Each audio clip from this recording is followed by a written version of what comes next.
All right, let me stop. Yo, what's up, guys? This is episode 3 of Full Court Press. Um, so what we're doing right now is that we're going to be carrying on from last week, which is top 25 players under 25 and their ceiling is going to be part 2 because if you was here last week, we only got through 10 players. So I don't know what to say to you, but hey, anyways, we're here with my co-host as usual is Da Vinci Sports himself. Yo, yo. And and now we have a newcomer in here. His name is the Sage, also known What's as up? What's up? Sage. What's Hey, up? What's up? Hello. hey. So we're gonna start off with a player that I'm actually kind of curious about what you guys' opinion is on. Um, I'm actually looking through this list. I'm trying to see which one actually would be. Yeah, here it is. What's your guys' opinion on this player from the Magic called Franz Wagner? Which one of you want to go first?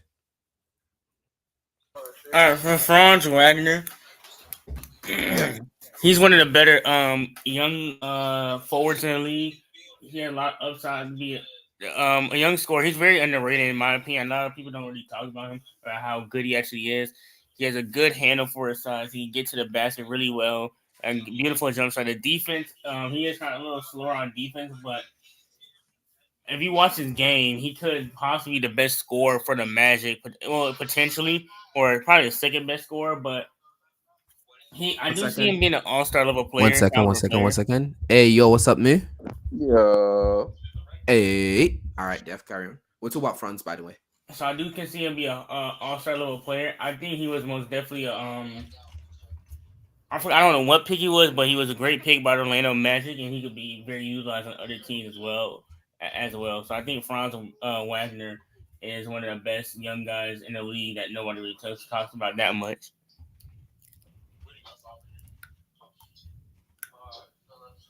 Oh, what y'all can go. All right. I think Okay.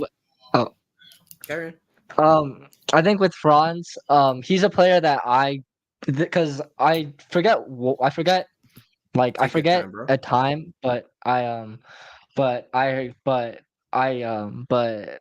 heard people I heard people I heard people hype him up um I heard people hype him up, and I was kind of and I was kind of saying how come, because hadn't really because I haven't really seen him, but After after watching him, after yeah. What's up?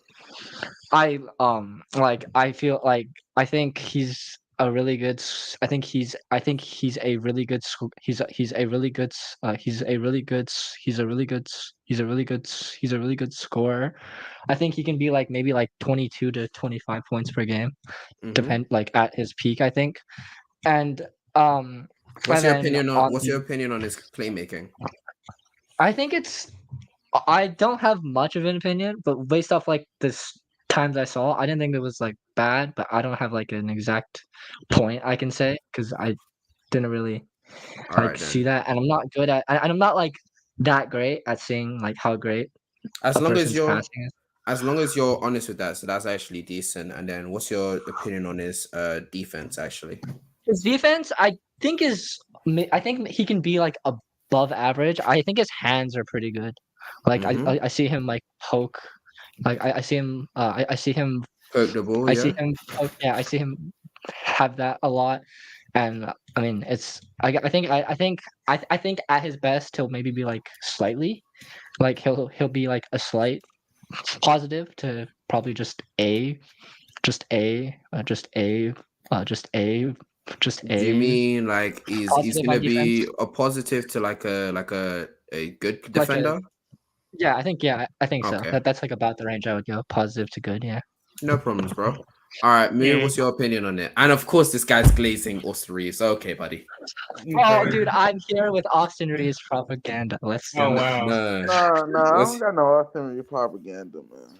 Uh, Franz Wagner? What's I'm your not gonna opinion? lie. Franz, haven't seen a lot of Magic games. I'm not even gonna have an opinion.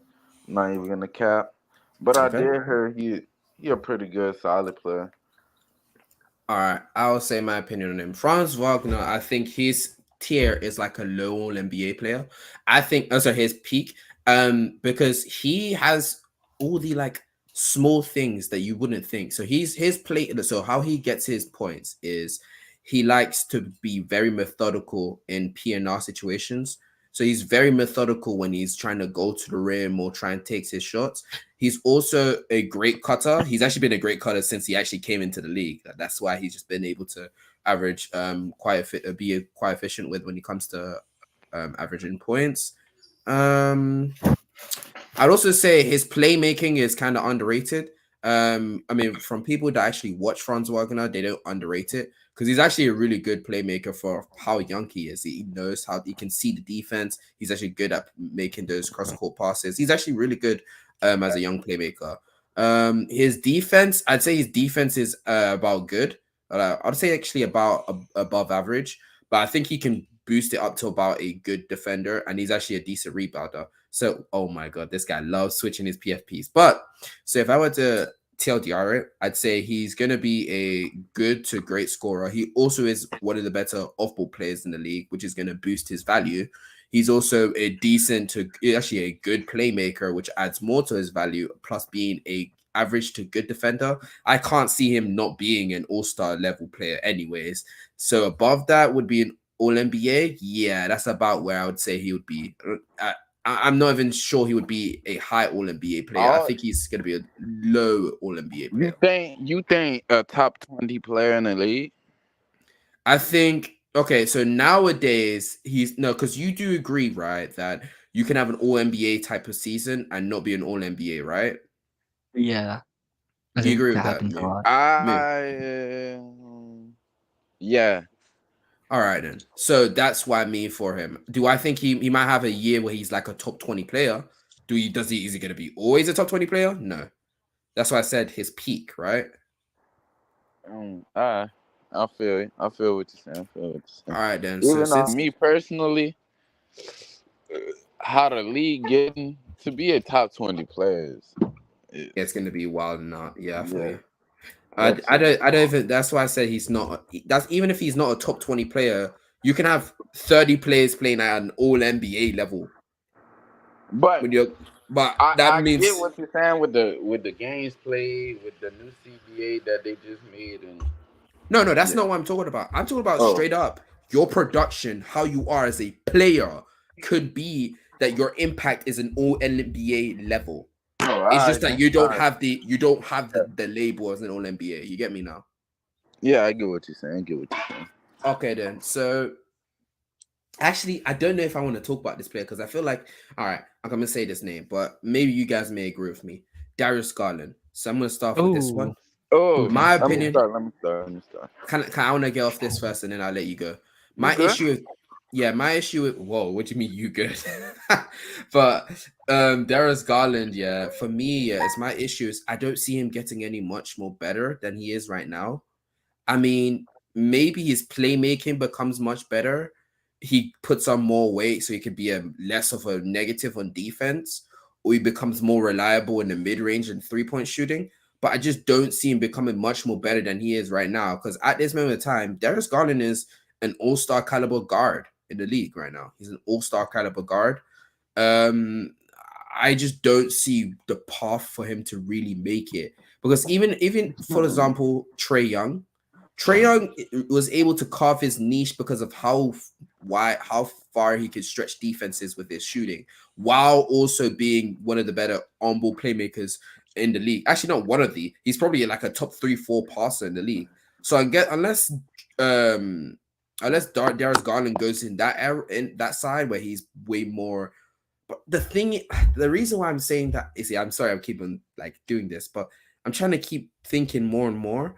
But the thing is with Trey Young, he's so lethal on ball with his playmaking that even if his scoring is unreliable, he can essentially generate a top 10 offense just through his elite playmaking. So with his issue of having to be needing to be more off ball, that could help him actually boost his offense up. But I don't see if Darius Garland has that type of peak. So I don't know. I think that Darius Garland's going to relatively stay the same when it comes to that. So I think at most, I don't even see him being like a top 25 player. I'm going to be real with you. Maybe he'll peak as like a top 25-ish player. The That's thing what I'll with say. Darius Garland, I hear you. I think Darius Garland, like, he's in the same mode. He's like a worse version of Trey Young. What I mean in that is like he's a great player. He's not as good of a playmaker, not as good of a scorer, or like same thing. Like he plays like similar play styles to LaMelo Ball too, like an offensive player, lack of defense. And I think the main thing with Darius Garland is probably his scoring aggression because he is a good scorer, and in the playoffs he just didn't look aggressive, probably look overwhelmed. I don't know what it was. He gets to the rim. I don't see him peaking super high. Like, if I had to compare him to his peak, if I had to give him a peak player comp, probably like a Mark Price peak player comp, if that makes sense. I don't know if that's disrespectful or not. I don't mean it to be because Mark Price was a really good player, very underrated. I do think Darius Garland will be like, end up being one of the more underrated players even in years to come. Like when we talk about some of the best guards, that he's going to be one of the more underrated guards, and he is a great league guard. I think he can be a number 2 or 3 for a championship level team as a league guard, and I do think he can elevate his playmaking if his scoring aggression goes up because like. He is a good passer but a lot of the top playmakers in the game are great scorers and be aggressive scorers as well. So I do think his playmaking can take a leap if it's wasn't his scoring go up because I do like him driving to the rim. I do like his pull up shot, and obviously the defense isn't there, but I kind of agree with you. I don't see him taking like a big leap. I see him getting more refined as the years go on. All right, man. My dog DG. Like I said, for him, I think he could be a top 15 player in the league. Uh, he's. I think he's that good. His ability to actually get to the rim, he has the moves to get to the rim. It's just a lack of aggression. I think it's a mind thing with DG. Uh, with Garland, the only thing that I really, other than the aggression, is the ability to like stretch the defense out as far as Trey, which I don't think no player will like. That's some great shooting players. Steph, Trey, just because you're short, but his playmaking ability is through the roof. I think he could be a top 5 playmaker in the league while being top 15 scorer in the league. I'm not high. I don't see his defense improving. I just see his game just refining into be. I think he's like a top 30 player at most, and I think he could take a jump to be a top 15 player in the league. What do you see? What do you see in his game that could push him to a top 15 player? Like that playmaking can take the jump up, should I say? And it's like I said, the thing is with him is the scoring aggression. He didn't see the playoffs until when Donovan got there. I don't think he was 100% ready for the playoff gravity and everything else. He just took a back seat. Even though he did play good a few games, I just think he took a back seat too. To be fair, also to add on to what you're saying, because what you're saying is speaking facts. I do also believe that the roster construction was really detrimental to him because he just didn't have spacing unless it was Donovan Mitchell on his court. Yeah. Or it was Cedi Osman, but Cedi Osman was I think a he bad could be defender. great at getting to the rim. I think he could be great at getting to the rim. I don't agree with that. I think he got pretty good touch around the rim. I don't think it's the touch around the rim. It's trying to finish through length or over length. But if you have spacing, I think he's gonna have the ability. He got when we talk about bags, he got top 3 bag in the league, bro. Okay.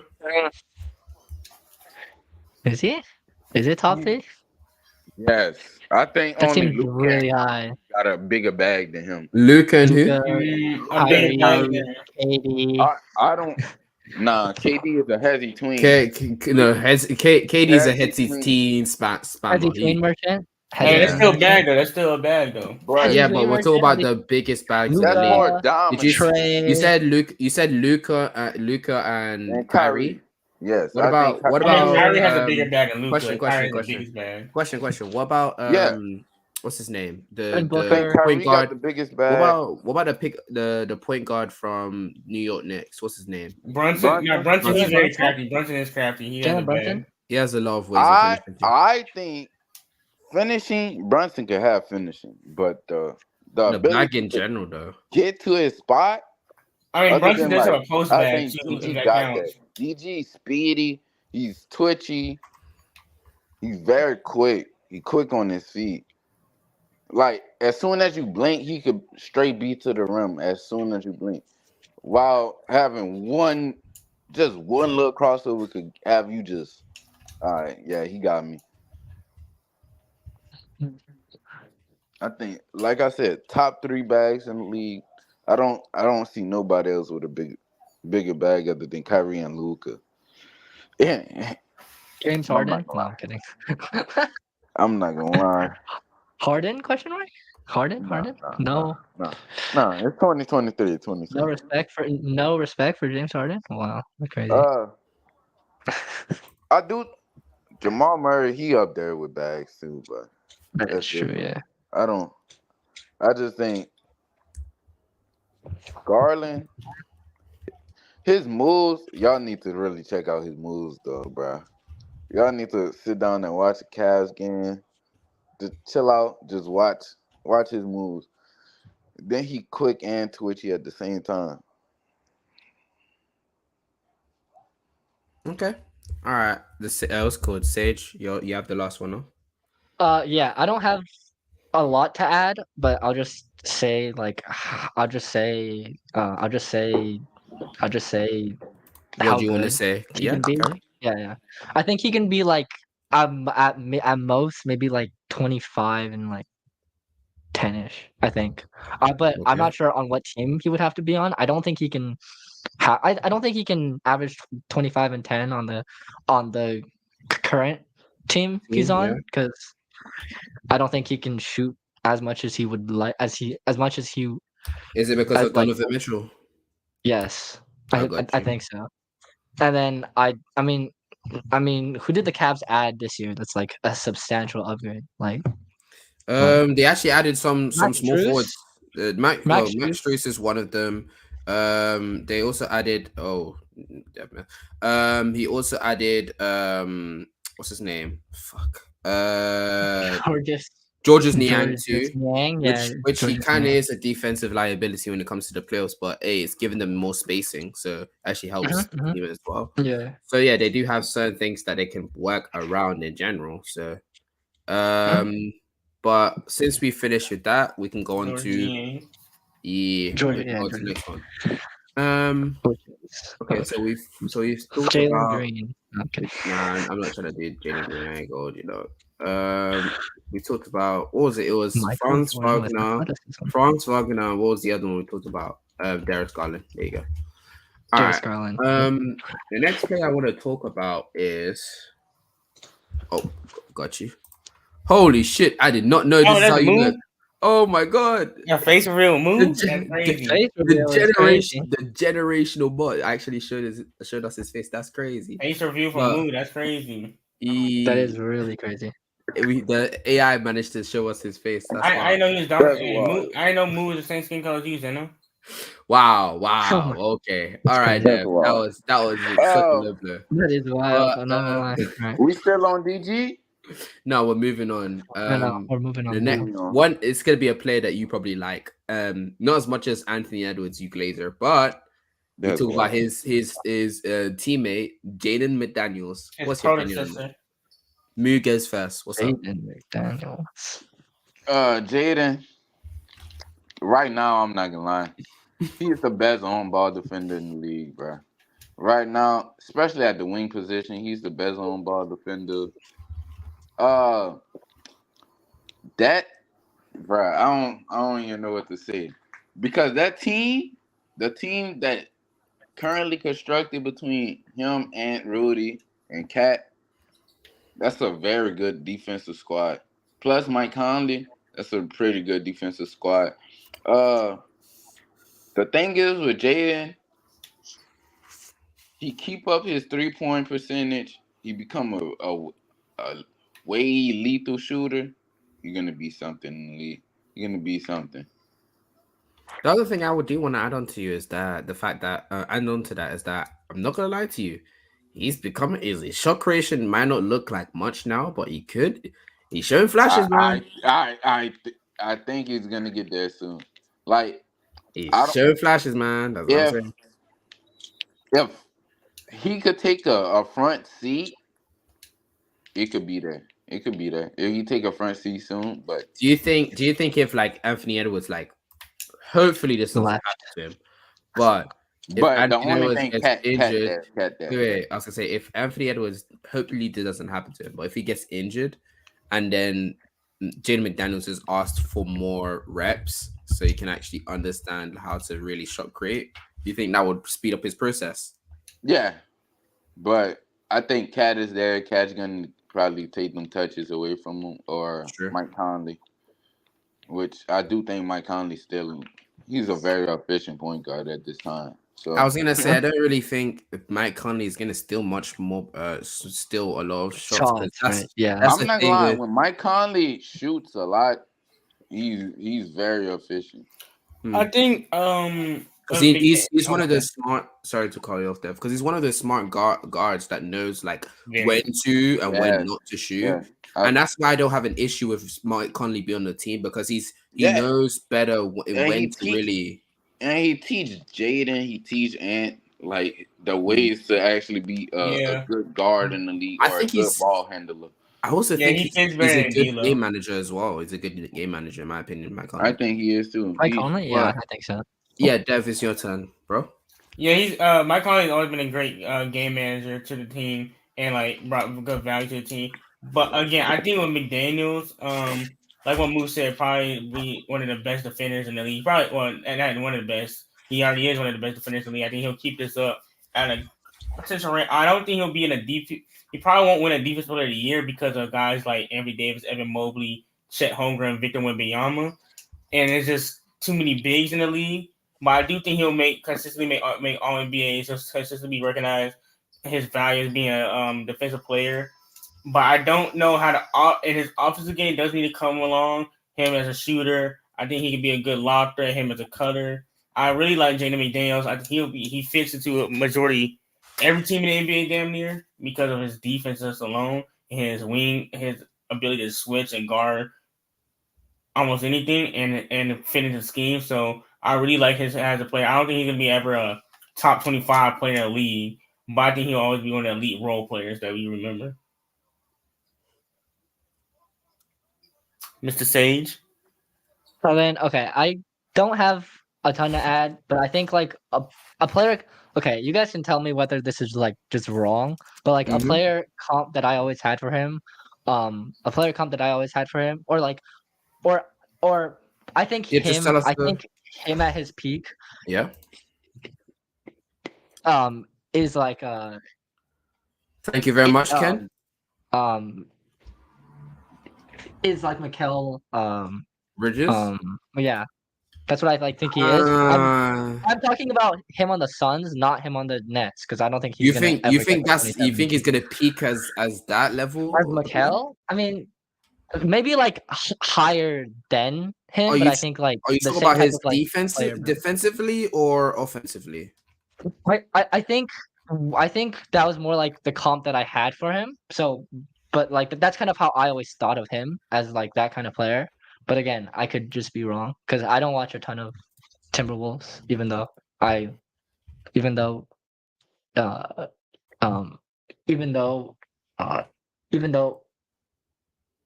I like Ant, but I don't watch like a ton of Timberwolves games. So like every time someone has him up, that's like the person. That's a person I always like try to think about, like him on the Suns. I think he'd be like maybe like 18 on top tier. I'm not necessarily agree with that. I'm not gonna lie to you because I think that Well, how much did the numbers here. Mikel on the Suns average. I'll show Like you. I'll tell 15, you. right? I He thought it was averaged like like 15. He averaged 7. Well, before he left, he was averaging for the last 3 seasons 13.5, 14.2, and Damn, 17.2.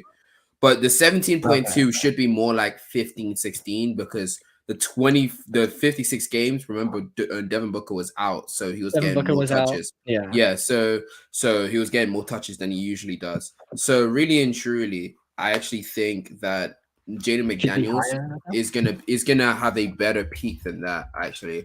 Higher than yeah, I Mikel. think he will.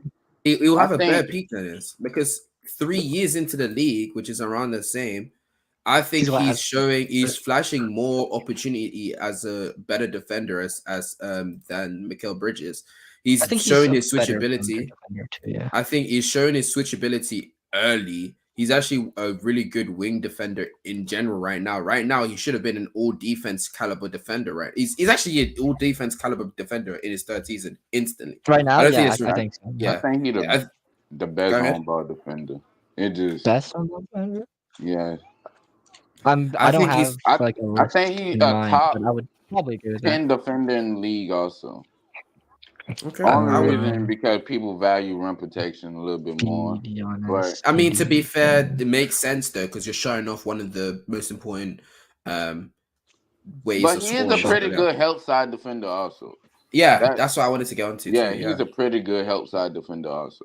So with him being a good help side defender and being a POA or a chaser, whatever you would, which I do think he's better as a POA. I think Ant probably the chaser on the team.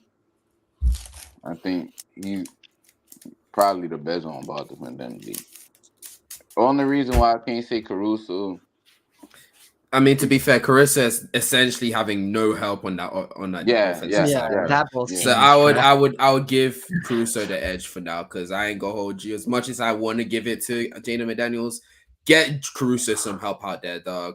That bro is that he is starving for some defensive He help, But is dog. he, carrying their how many defense. games he started this season? Who, Not a Caruso? lot. Yeah, Caruso. Not a lot. I think it was like 22, but that could be completely wrong. yeah, he That's gonna just like some probably random number so. that came off the No, top of he my head. started he started 36, so nearly half. Oh, okay. But okay. like but he bro needs a lot of help on that team, bro, because Yeah. no reason for bro to be having to do so much on that You got team. my guy Zach, man. He good. Exactly. Zach is a fraud. But anyways, All right. All right. did you? Oh yeah, Sage, you talked about it. So did I get Yeah, my take off on Jaden McDaniels, or did I A didn't little really, bit of it. not but really. You added essentially on to people. Yeah. to add on to what Moose said, I think he can genuinely be probably the best wing defender in the league. I think he can peak out as that. I think also with his shot creation, I think he could peak out as like a decent shot creator while also being able to play off ball because his 3-point shot is already not I wouldn't say lethal, but you have to respect his 3-point shot because although it's on low volume, that's 40% on like 3.5 attempts. Like that's a point where you have to start understanding, yeah, I have to pay attention to this guy when he's shooting. So that enough is actually going to draw the defense out, which is going to give more value and spacing to Anthony Edwards. I think that's a lot. That's something that's really needed for his team. So really and truly, what's my opinion of him? What's his peak? I think he's going to peak out as an All NBA player, low end All NBA player. I think that's his peak, to be honest with you. Yeah. I think he's actually a decent playmaker as well. I don't think it's anything special. I think his defense is going to be him being essentially one of the best wing defenders in the league, if not the best wing defender in the league, is going to carry his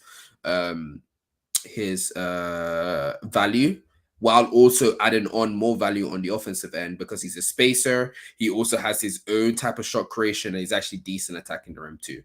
So and the fact that he's also a good off-ball player. So I think adding all of that up together, he's gonna be an all NBA player. Did Def say what he wanted to say? He did, right? I think so. Yeah. I did. All right. He went second, and then I was, and then I went, and then you went. So yeah. No problems. All right. Okay. Next one All is NBA. I think he is. I think like it's gonna be a low one. I don't have much. I feel like outside of the ones that we talked about last year, I don't think there's gonna be much players here that I'm gonna be talking about that have high All NBA level like promise. And talking about someone who I feel like did at a certain point have that type of promise, but I'm not really sure about anymore, is DA got that dough. DeAndre Ayton. Oh, DeAndre. Oh my God. Yeah, so it's Okay. your opinion, it's your first stage. I don't know. It's really hard to see what he is at his peak, mainly because he's playing,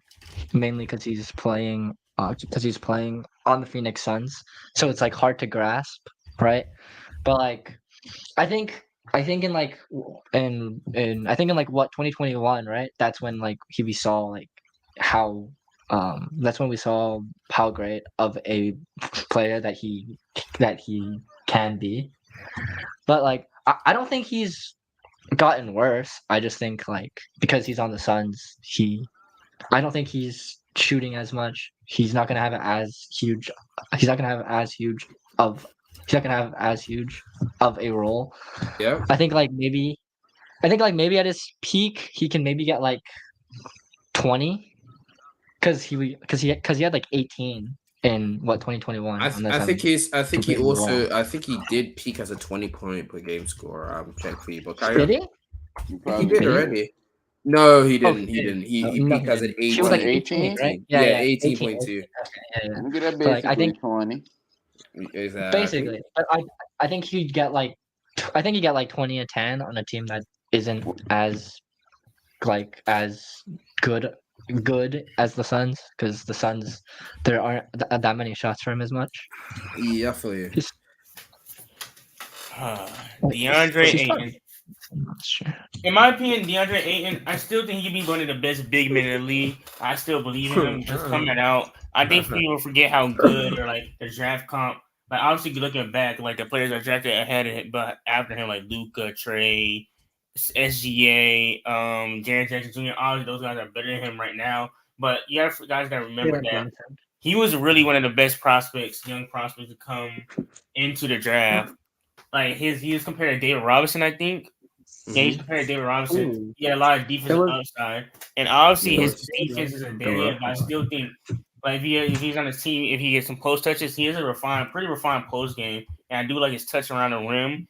And I think, if he was on a team, like if he would have went to the Pacers, like if the Suns never matched the offer, that his numbers would look a lot better. Would they be winning? I'm not sure, but I do think DeAndre Ayton could put up big numbers. Right now, he's just a rebound. He's just a rebound defensive big right now, and like a cleanup guy because he has so many great scorers on his team right now currently. And obviously, he wants some more touches. And granted, does he deserve it? Obviously, you have to earn it, but it comes. I guess that's the NBA life. It comes what happens.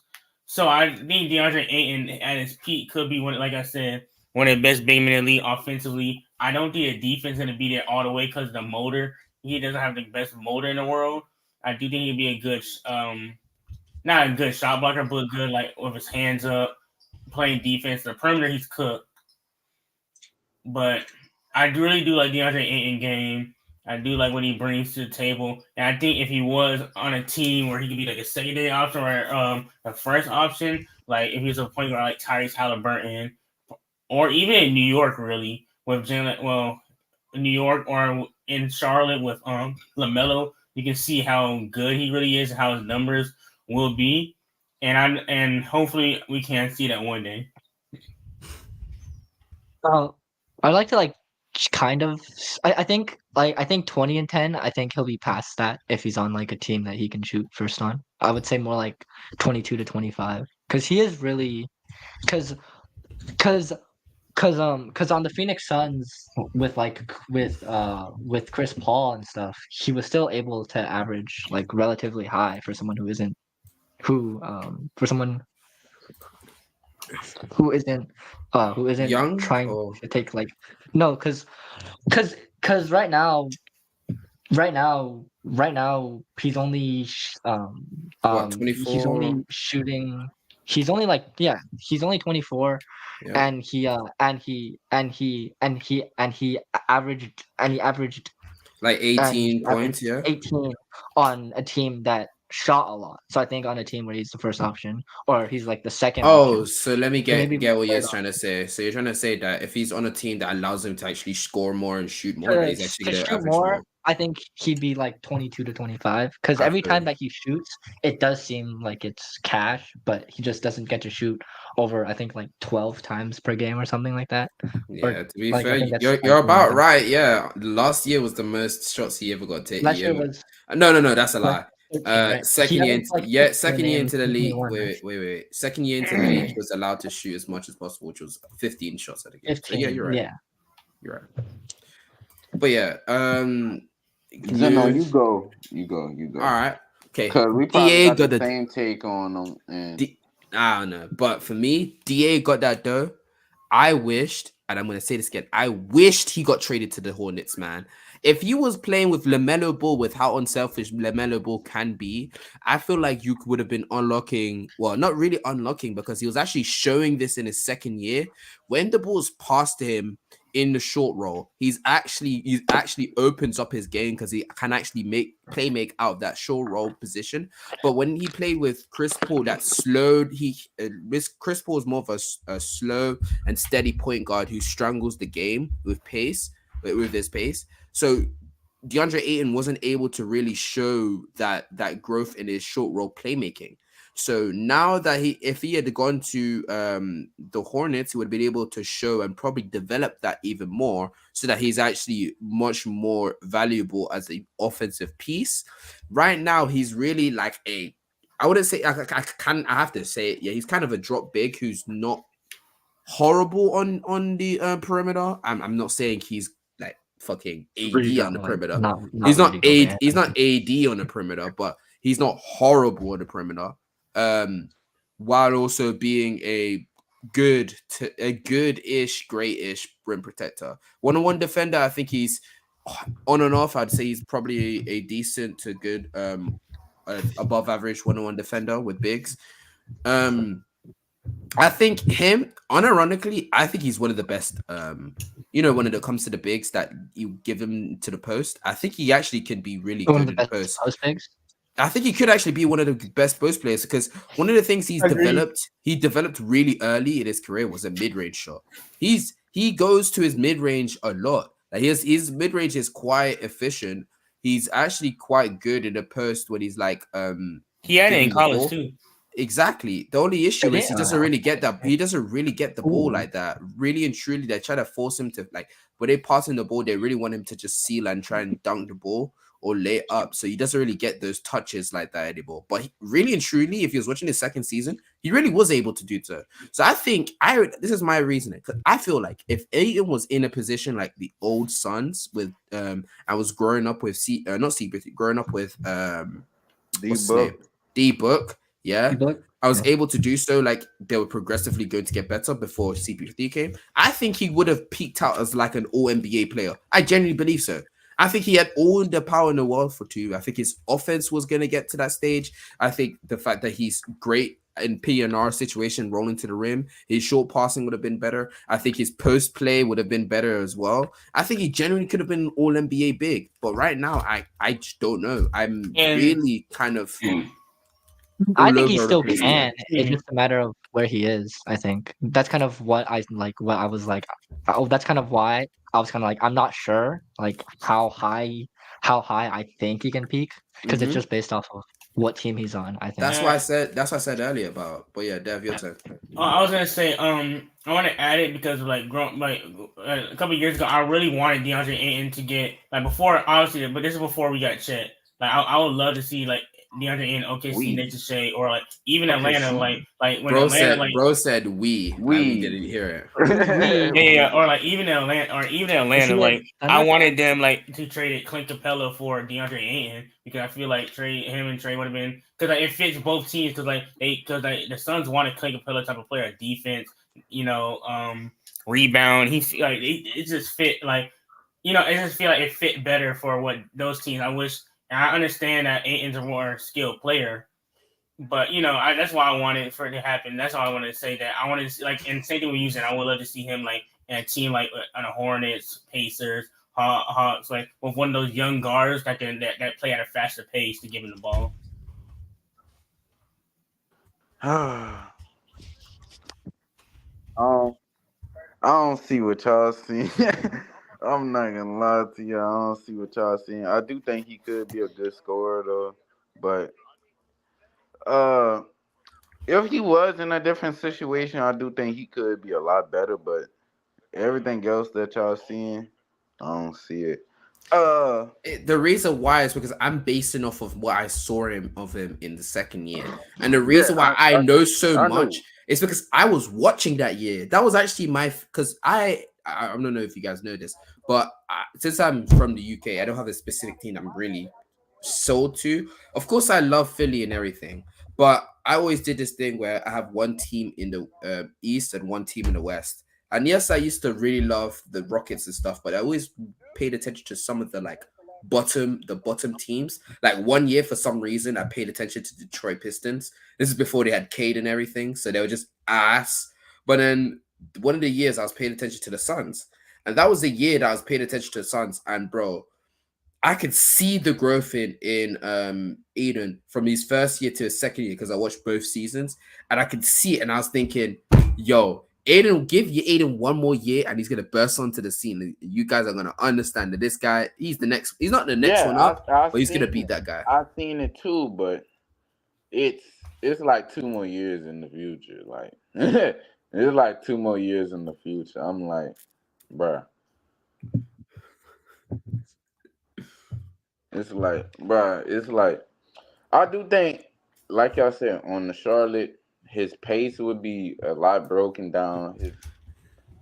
His pace could improve. He could be a way better scorer than what he is now, while being like a first, probably the first option on that team. I'm not gonna lie to you, especially the first paint option on the team. But what y'all range his scoring would be on the Hornets? Like 20, 25, 20 to 25. You talk about his Maybe. stats. Yeah, Yeah, like his on point. the Yeah, his Hornets. points. What you think? I'm not gonna lie to you. His situation is kind of weird in the sense that really it depends on his progression, and I don't think his progression is going to be enough to warrant him to actually be better than he is right now. I think he's going to No, peak I at think this progression. No, listen, I think he's going to be peaking at these numbers until he gets moved to a different situation because his team is so great that they're not going to ask for him to be much more than he is right now, other than be better defensively. So if anything, if you want to ask me about what he could be as a defender, I can really give you that. But as a scorer, I don't see he might actually go down next year, which he'll be like a 15, 14 point per game scorer because it's not only KD and D Book taking shots, it's now also Baron Ilsko Bradley Beal. So Oh, I know. he's gonna be even further down the totem But pole. but And at give me like least a range on the uh, Hornets if he would be on the Hornets, I shit you not. I wouldn't be surprised if he averaged like 23 to 25 points within like 2 years. All right, no, 23 to that's 23 to cool. I wouldn't be tripping about 23. 23 to 25, I I could wouldn't be see surprised. that, but I thought y'all was that's saying it. like 25, 26. I thought y'all was No, talking. no, no. No, 23 no, to no. But 25 yeah, within 2 years of being on the Hornets. Yeah, that's Yeah, pretty I good. wouldn't be I wouldn't be surprised. I Especially thought y'all was which saying 26, no, because you but know why I would 23 say cool. that? Even if it's 26, you need to understand That's who on the what I was saying. team, who on the Hornets is really taking up shots outside of LaMelo Ball and sometimes T Roro. But Miles, Miles is not even on the team. technically he is, Well, but he Is is. it has he played? Has he played this year?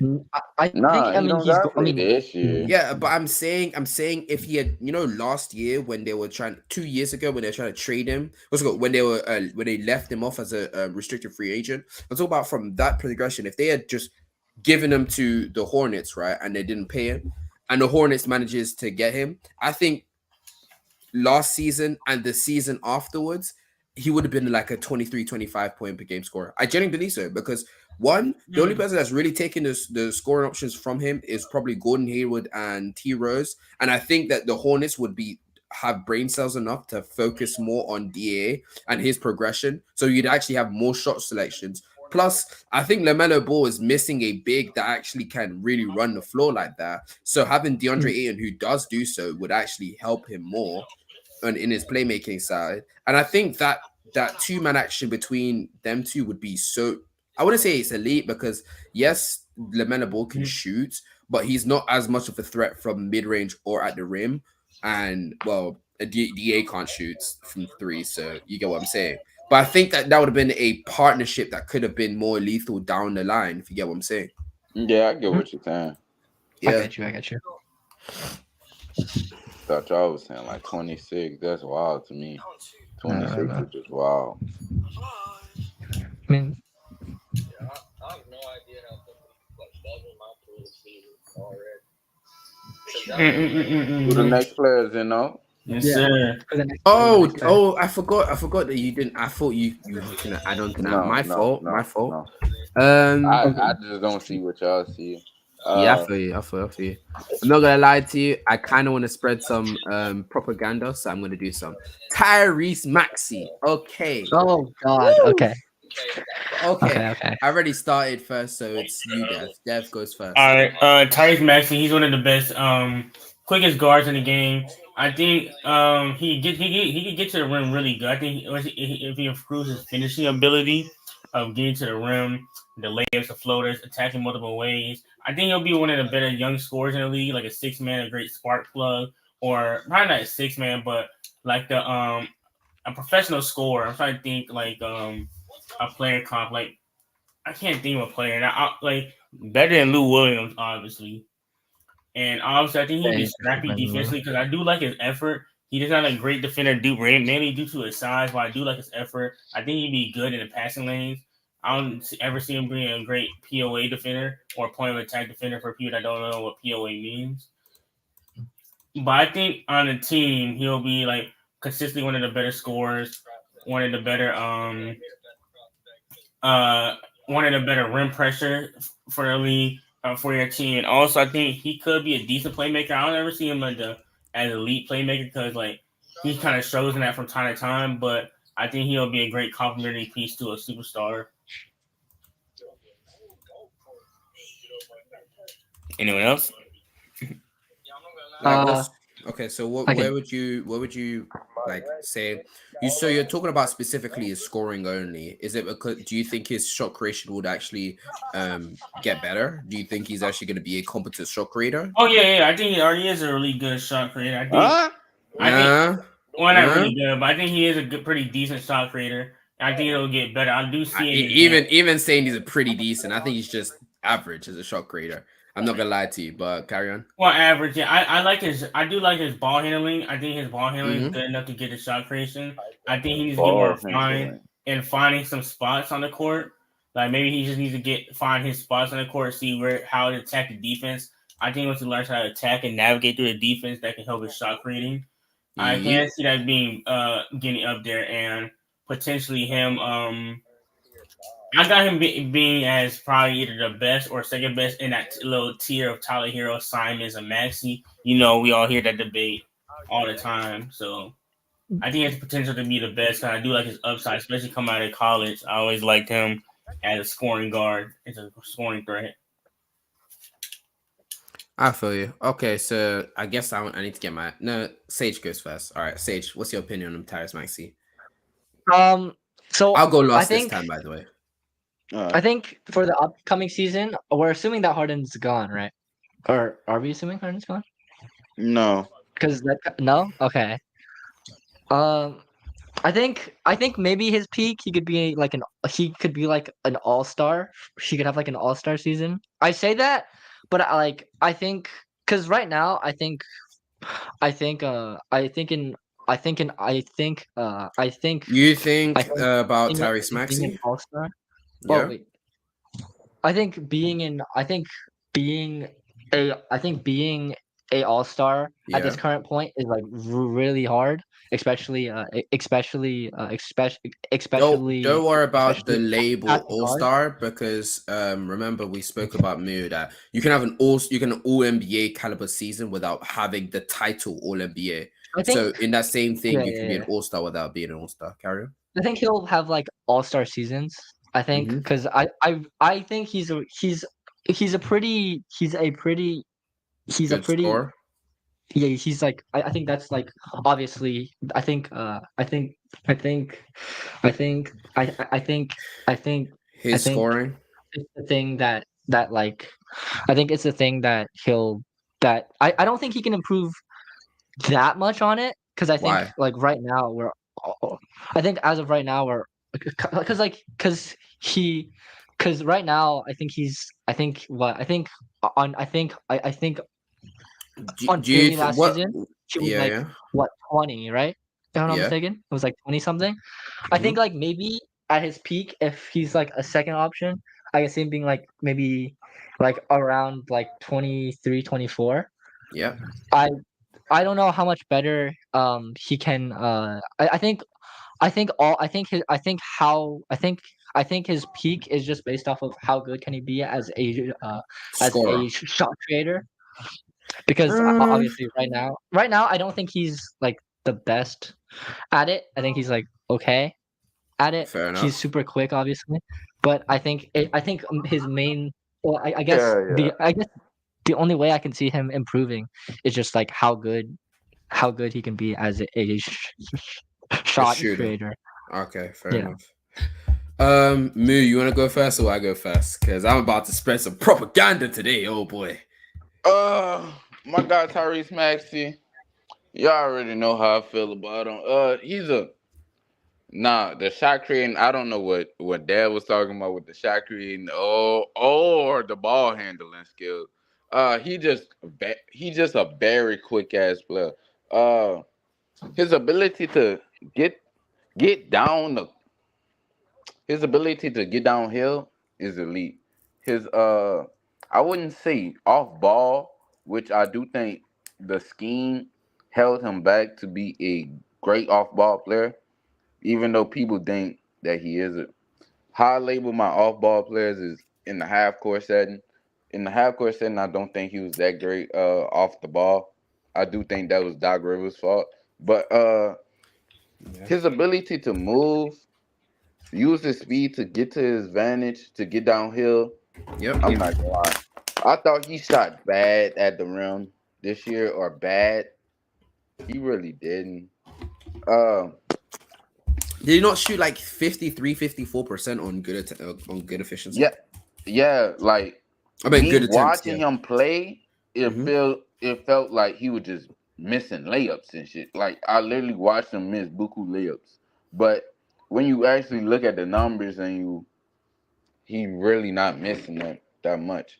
Uh, he's a very efficient catch and shoot player. To maximize his ability, I think you need a good playmaker around him. I think he can be a top 20 player in the league. Uh, he could be a all star like he said.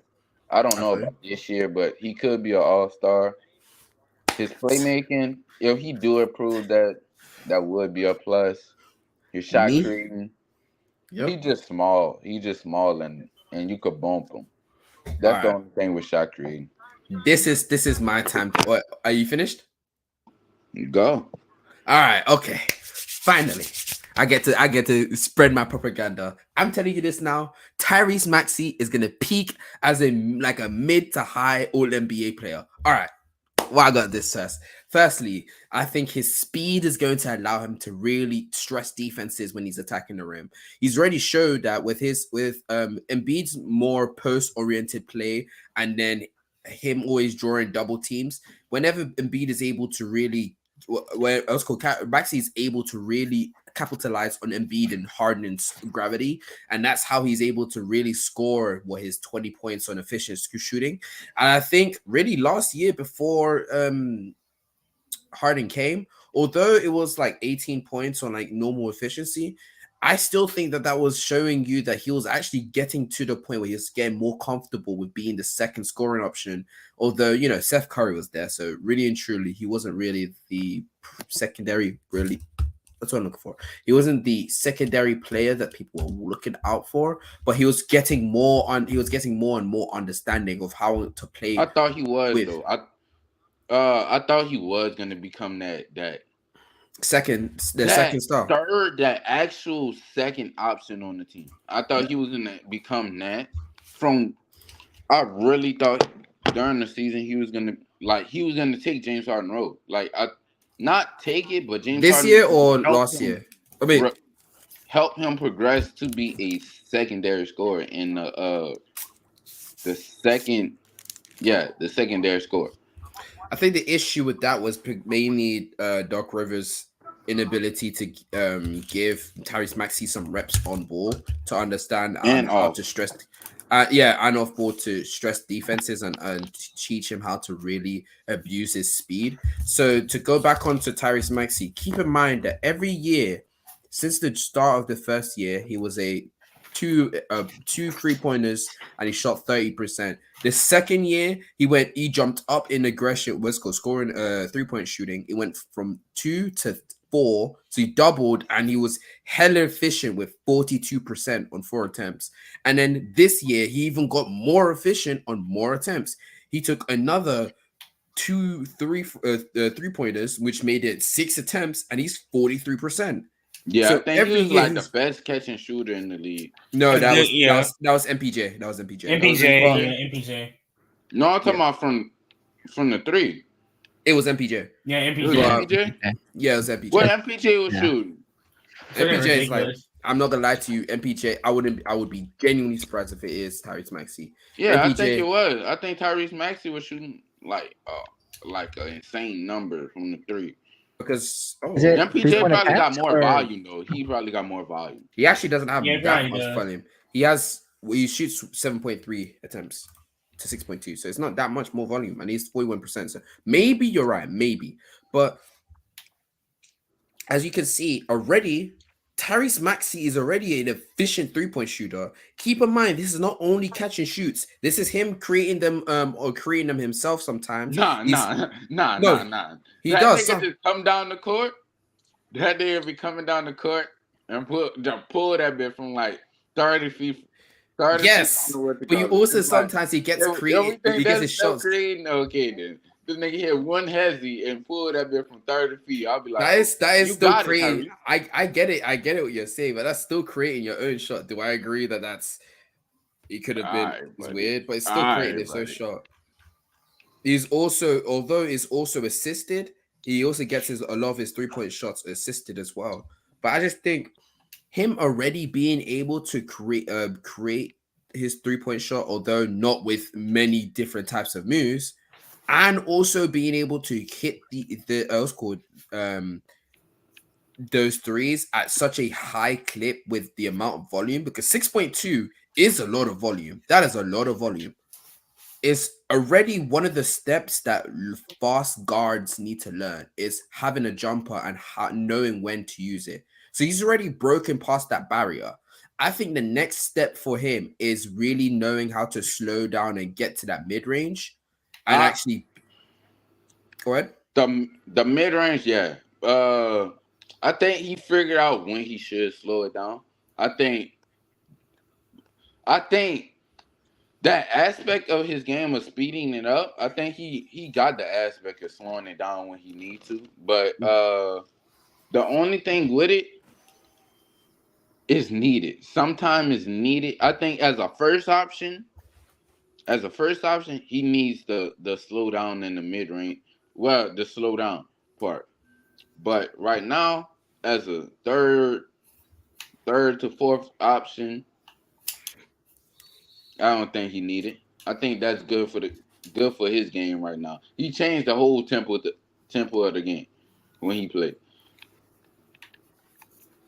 Yeah, I feel you, but like that, and the reason why I was just talking about that was mainly because his mid range needs a lot of work if he wants to progress to the point that I think so. He's a small guard. That's the only thing that, But like, unless he hitting phase like Bones Highland or some, I don't know. The only reason why I think he has the ability to do so is because when it comes to small guards, one of the reasons why they're not able to do so is because their speed is not so overwhelming. They're not overwhelmingly fast that they can actually just blow by defenders and actually finish like that.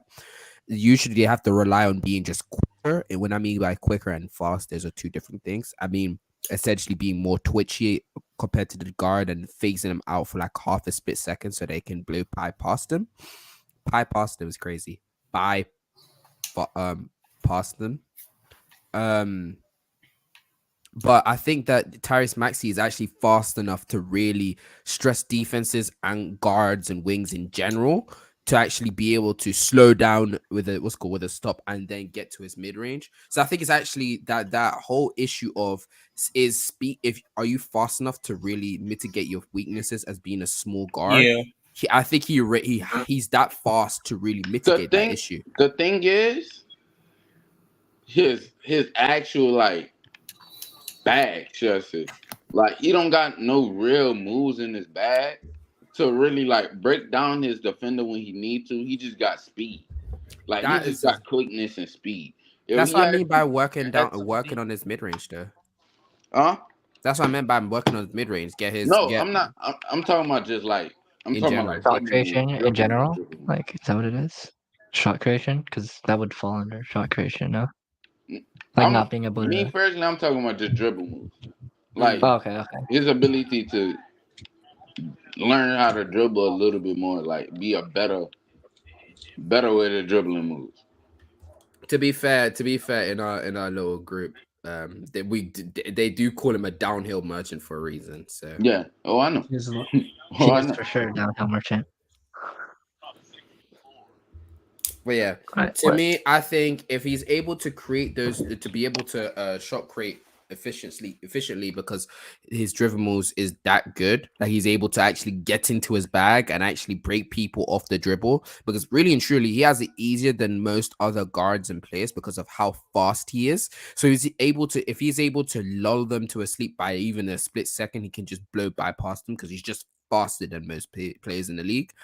I think he genuinely could be an all NBA type of player.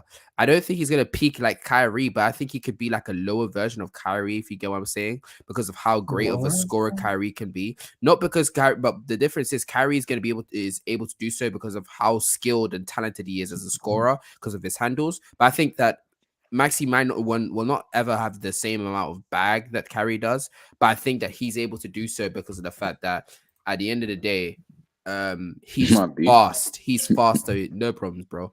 He's just faster than most players, so he's able to do so. That's what my opinion is on him. Yeah, oh yeah, I think his his playmaker. ability to actually get to a spot Mhm. is so good. It just his he don't got no real dribble moves to his back. He don't. That's the only thing. Yeah, and I But think Karen. but him as a player, I could see like a all NBA. I can't say all I NBA. I see think all NBA dog. I see if he can actually get his shot creation down because to be honest with you, he got the more harder things down to be the ability to get to his spot. Um the fact that he's just naturally that fast as well, meaning he actually needs to work on less on his shot creation. I mean the dribble moves in general, because if any of them allows him to freeze his defender for a split second because of how fast he is, yeah. he has that advantage Well, I know anyways. the dribble moves he is needed for him. Like Yeah. to actually freeze a person, then get to your spot. Hmm. He'll like learn from Bones a little bit, which he Actually could. think he should learn more from like Kyrie or something like that, because I think Kyrie's ability to freeze defenders would Nah, really work the with thing him. is with Kyrie, his Also his footwork. footwork as well. Yeah, Yeah. his footwork. It's everything that like just anybody cannot learn. It just he just got it down pat. The footwork, the way he moved, he just got it. Now I think a player like Bones, a player like I think Rondo, like I want to see Rondo get in the lab with him to improve his passing, his playmaking. Just get him to see the vision. Yeah, that's my opinion. I think that he can actually be a good to great playmaker. I think he can. I don't know. I know he hasn't shown much flashes, but working with Harden, Yeah, I he think been he's off the ball a lot as not A a lot, on yeah. ball player. yeah. I think with Harden and just understanding where Harden is coming from, while also being a having some of the more harder parts to actually being a successful shot creator and But already being efficient off ball already, really, I think he really could be an all NBA. but they tried the two guard pick and rolls. They like it was working okay, like decently. It wasn't too bad. It wasn't too non bad. But the thing is, Doc Rivers, you know the difference between Sam Cassell plays and Doc Rivers plays. Like the shit that Doc Rivers was making them do, it basically ball watch. Like this, what I was telling also the group about the VC. Mm-hmm. Uh, about it just players are just ball watching. It's like when Harden and Harden and Embiid doing their pick and roll or whatever they doing, everybody else just ball watching. Nobody, no movement is going around, no nothing. Like when we look at the Nuggets offense, when they doing their dribble handoffs, when they doing everything else, everybody is moving, Yeah, everything yeah. fluent. You're saying that they have like movement on the weak side and strong side too. Yeah, I feel you. Yeah, just something. Like I remember plays that they would have Tobias, Maxey, Harden, Embiid, and PJ just be in the donkey spot. Like why is PJ in the donkey spot? What can PJ provide in the donkey spot? I agree with you. But yeah, we could stop the Tyrese Glaze. I'm sad. I wanted to carry on glazing it. Whoa, whoa, whoa! You didn't hear that. Whoa, whoa, pause, pause, Crazy. pause, That Wow, is wow. crazy. pause. You did that. You did that. All right. Who's the next player? The next one. So we've done a W on Paris Maxi. Oh, I feel good after being able to do that. That's awesome. Crazy shit. We're gonna move on. We're gonna move on. What's your opinion on? I see. You see, there's certain players that are young that I don't want to talk about simply because of the fact we just haven't seen much of them. So Evan Mobley. Oh wait. I no, don't know if you guys did Evan Mobley. we've Oh, spoken okay, about okay. Evan Mobley last week, but one second. Like, who's a Do you young wanna? player that has? What's your opinion? What's your opinion on Jordan Poole? Actually, let's go with Jordan Poole. Me or I guess everybody. I guess. Yeah. I can start. I think Jordan Poole is kind of getting overhated a bit. Hated. Especially like after the playoffs because like yes, he was terrible. Hated. I like what I mean. We heard people say that Austin Reeves like clears, which I don't think is what He kind of do. He kind of do. I I ain't gonna glaze again, Austin Reeves, but I don't think he clears. I think Jordan Poole on the upcoming season. I think he'll lead Washington in points probably. Actually for sure, but that's not saying a lot. The team is kind of ass. But I think what he showed last year is what he'll continue to be. Like I think last year he averaged 20, if I'm not mistaken, or like something close to 20. I think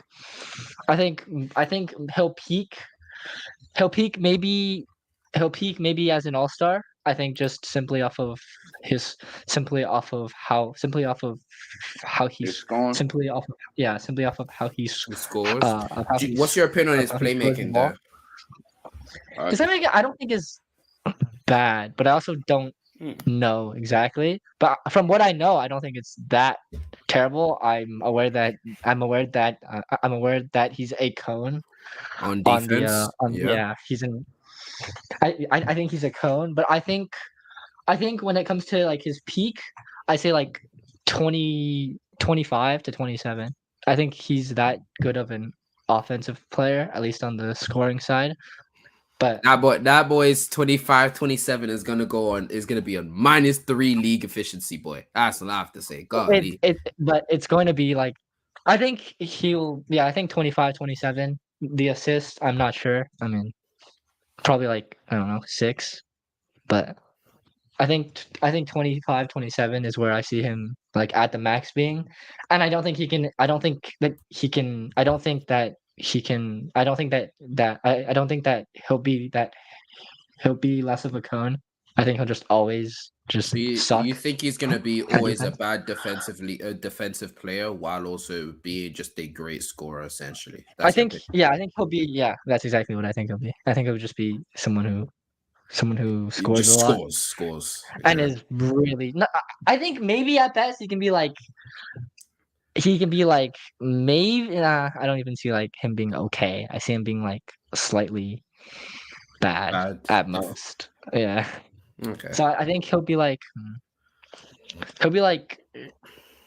yeah he'll be like a 25, 27 player Points who point per game can't play scorer. defense. Who Yeah. can't play defense. On -3 league efficiency, by the way, because that boy will not be scoring the ball. Minus he? three. Minus three. Yeah, I Was think he that bad? Was he yes, that I bad? think efficiency is gonna be bad this year. Yeah, This Yes. year Oh yeah, that needs to be this year Boy about to be a this year. first option prime on the Bradley team. Bill right there. Actually, last year it was kind of bad too. I'm not gonna lie, it was Hmm. kind of bad. I wouldn't be mad he scored 26 very like Oh, non-efficient. it's true. 28 actually. 28 Bro non-efficient. about to drop 28 on like Mm, -5 league minus efficiency minus next season. 50. But his playmaking I don't see improvement. Actually, I do see improvement to actually average playmaker. Oh, that word almost slipped out. Uh, What word? but What does he mean by What that? word? I What? almost said defender. Oh, That yeah. was I was about to. nasty. Yeah, But That I would was as have a won. defender, nasty. he's bad. Like like bad as a defender. But I do think he could be a 6 man off the bench. He probably could be a lead guard on some teams. The, the point is with Jordan Poole is same thing with Tyrese Maxey. I think he needs somebody to set him up and get him into his right spots, or let him isolate. Have the spacing around him and let him isolate and let him do what he do. It's either or. I feel like he's Mhm. already a good enough Huh? No, he's not. shot. No, Shot. he's not. No, No, he's not. I feel No, like he's a good enough shot creator already. no, Not he's like not. for 25, 27, but I think he's pretty good as a shot creator I think too. he's a good Mm-mm. to No, great shot creator.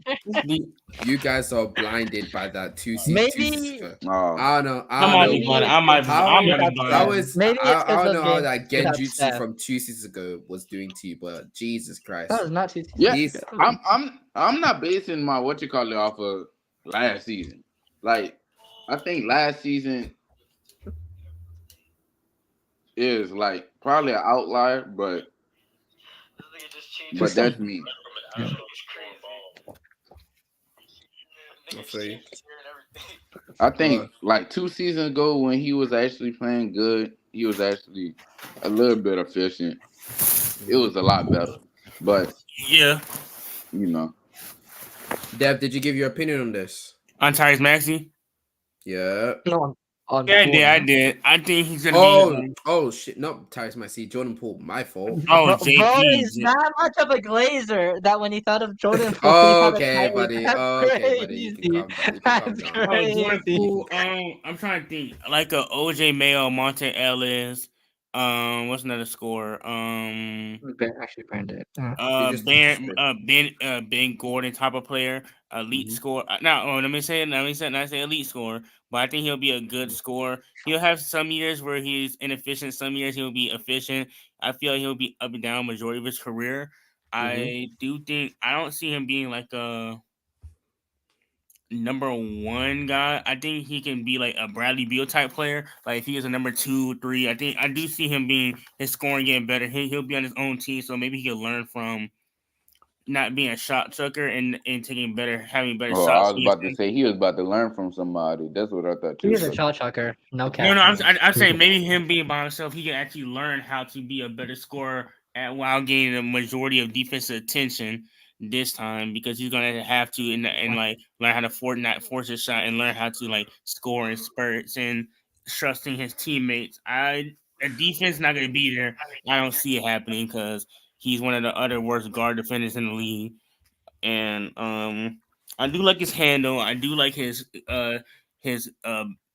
ability to create separation. His handle that forces him to have like a travel carry. I was going a carry every 2 seconds. All right. Well, yeah, I like it for time. Okay. It's good, but it's still pretty good. Even though he does travel, like, he might. It's still a tight handle. That's what I mean. It's still like a tight handle. He still has like moves in his ability. He does keep, I but play. I think when he can get rid of that and still be effective. He can get Mhm. to the rim pretty decently because he Yeah. does like a good job like pacing it sometimes. His finishing is like was iffy a lot this year. This year was just a bad year all around for Jordan Poole, and it's kind of disappointing, especially for that playoff run he had the previous season and how he performed in the regular season. So I think Jordan Poole can get back to being the scorer he is and creator he is. I think I don't see him as a lead guard at all. I see him The like, two. yeah, he's most definitely a point guard. He's most definitely a point guard. I don't You see him think as you think a true shooting he's guard. best? Do you think he's best suited as a 6 man? I think if you want to, I think he's best suited as a 6 man. Yeah, because we saw what happened at Warriors run as a 6 man. Yeah, 6 man, or if he is in a starting lineup, probably like the number two to a big man, to a star big man, a star wing. Like I don't think you put Jordan Poole next to like a superstar point guard and win with him. Like you got to put Jordan Poole next to a superstar big guy, Wing maybe. wing, I yeah, see. wing or a big man. Then that could be like next to a Anthony Davis, Giannis, someone like that. Who's I'm a casual. Europe. 100% and 100% is crazy. 100. And it says he can't finish at all. Jordan Poole can finish. I mean, Yeah. I mean, I mean, this season was a I don't want was to a be the downhill. Yeah, stats this guy. season I don't want to be I the don't. stats guy, but No, the this year finishing stats are kind of insane. it's not Not gonna lie. insane. It's ass. I'm gonna lie to you. I'm not gonna lie to you. He is not a good Is he finisher this not? season. Is he No, not shooting this Nah. season, from Basketball Reference? yeah.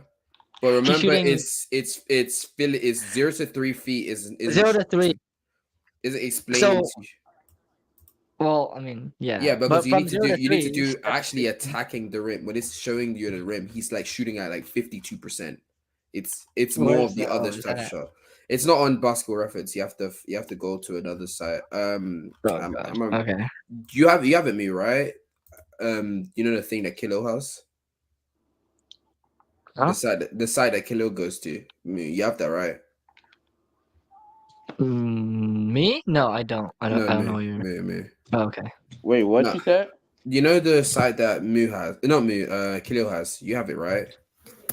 Yeah, Yeah. Could you check up Paul's I rim can go finishing? in there right now. I can go in there right now. You can. Like I'm on So, my phone, so I can go in there right now. Oh You're gonna shit. kick me out. I was gonna say, could you? I was gonna do it if you could give me a, but it's all good. But yeah, he's not. He's not as good as a rim finisher as you think. Rizzing Paul's game is crazy, low. Yeah, I do Yeah, agree with you, he dog. got W Riz game. You and the does funny he? thing is, all right, okay, buddy. But the crazy thing is, yeah, if you was here earlier, you would have heard me spreading my Tyrese Maxey propaganda. But anyways, anyone else has something to say about Jordan Paul? No, They're gonna be the worst team in the league potentially. Oh, They I didn't are actually get off my. probably. I didn't get Ooh, to. I didn't get to get off my point. I think Jordan Paul, really and truly, I think he kind of peaked his around ass. where he's going to be better. Oh. I think as a 3-point shooter, he takes a lot of ill-advised shots. That's something that he's going to need to work on. I think his shot creation is decent. I think right now, like next season or peak-wise, if he's not in a more on a team that's actually suited for his strengths and weaknesses, I think he's going to be a high volume, low efficiency type of player. So a 27, maybe a 26, 27 point per game scorer, but on like -2, 3 efficiency. Because he takes too many ill-advised shots right now. He does sometimes make shots harder on himself if you really pay attention to his game sometimes. And I also think right now he's not a good playmaker. I think he's okay. I think he needs to get better as a playmaker in general, and that would boost his efficiency unironically because teams will be able to load up on him when he's trying to go for scoring opportunities. So altogether, I think he's going to be like an all-star caliber player. I just don't see him peaking higher than that because also like Tyrese Maxey, I didn't say this that he's a bad defender. He's a below average defender, Tyrese Maxey, but Jordan Poole is a cone. He is a cone. Like he is horrible defensively. He's bleeding so much value on that end. So I just don't see him reaching that All NBA status when he's not even good enough. When he's Yeah, I bleeding so don't much see value no on the all other. NBAs in them. Exactly. Like he Well, could I be said like an all-star, all star at least 1 year, but I don't even Yeah. see that in them. I'm not gonna lie to you. How the league is going and how inefficient he is, and we talk about defense, and you We talk about deep. like What's Tyrese, Mhm. not a pretty bad defender, but that besides the point. our But next player I do think is he still could be though. Mhm. Not a all NBA, but you know. Yeah. I said all. Yeah, I said all-star. So My next no, player not is crazy. one second. My next player is RJ Barrett. What's your opinion on RJ Barrett? Oh, I'm going first. Yeah, you can go first, bro. Uh, RJ, I was never high on RJ. I'm not gonna lie. I was never Showtime has high appeared on out RJ. of nowhere. I always knew he was gonna come in the league, probably be like a 3 and D type of player. Even though he kind of lived up to it, he kind of living up to it. I do see improvement throughout the years, becoming a way better player. His shot creation is improving, but it's like, how old is RJ? 24, 20. Or Actually, no. 23 or 24. 20. Yeah. It's like 23, 22. it do like for I'll him, it double just check. takes I'll double longer check. I'll double check. for him to like improve. That's the only thing. But I do think that comes with team. Oh, it's one guy. But RJ's 22, but he'll probably be 23 in the upcoming season. Oh, So he's he's still 23. he's young, a man. pretty good He's athletic still kind of person. young. I Yeah. do like him athletically. Hey man, he's kind of young. He's only a year older than me. That's still very young. Bro is Nigga, old. That's huh? crazy. Anyway, What's going on? What's going on? No, we're talking about RJ Barrett. I said he's still young. He's only 22. I said he's only a Yeah, year older yeah, than me. yeah. he is 22 years old. Like as much He'll as we probably shit be on him, young. realize he's really young. I That's the thought he thing was that like 24. No, he's not. I think him and Zion were both like similar ages. I think they both were 19 when they came. Yeah, both of Yeah, them both I of were mean, them they were 19. in the same were draft. young. So, yeah. Yeah, both of them were young when they came into the league. So I genuinely believe that. Actually, before I say something, what about you guys? What's your opinions? I I'll already I'll told my be take second on it. last. I'll wait until after to say Okay, what I for have. me, I would say with RJ Barrett. The previous season, I'm disappointed in his defense right now because he was playing really good defense a year ago, or I forgot which year he was playing good defense. I do think he could be one of the best defenders in the league. The problem is his half court offense. He can't finish with his right hand.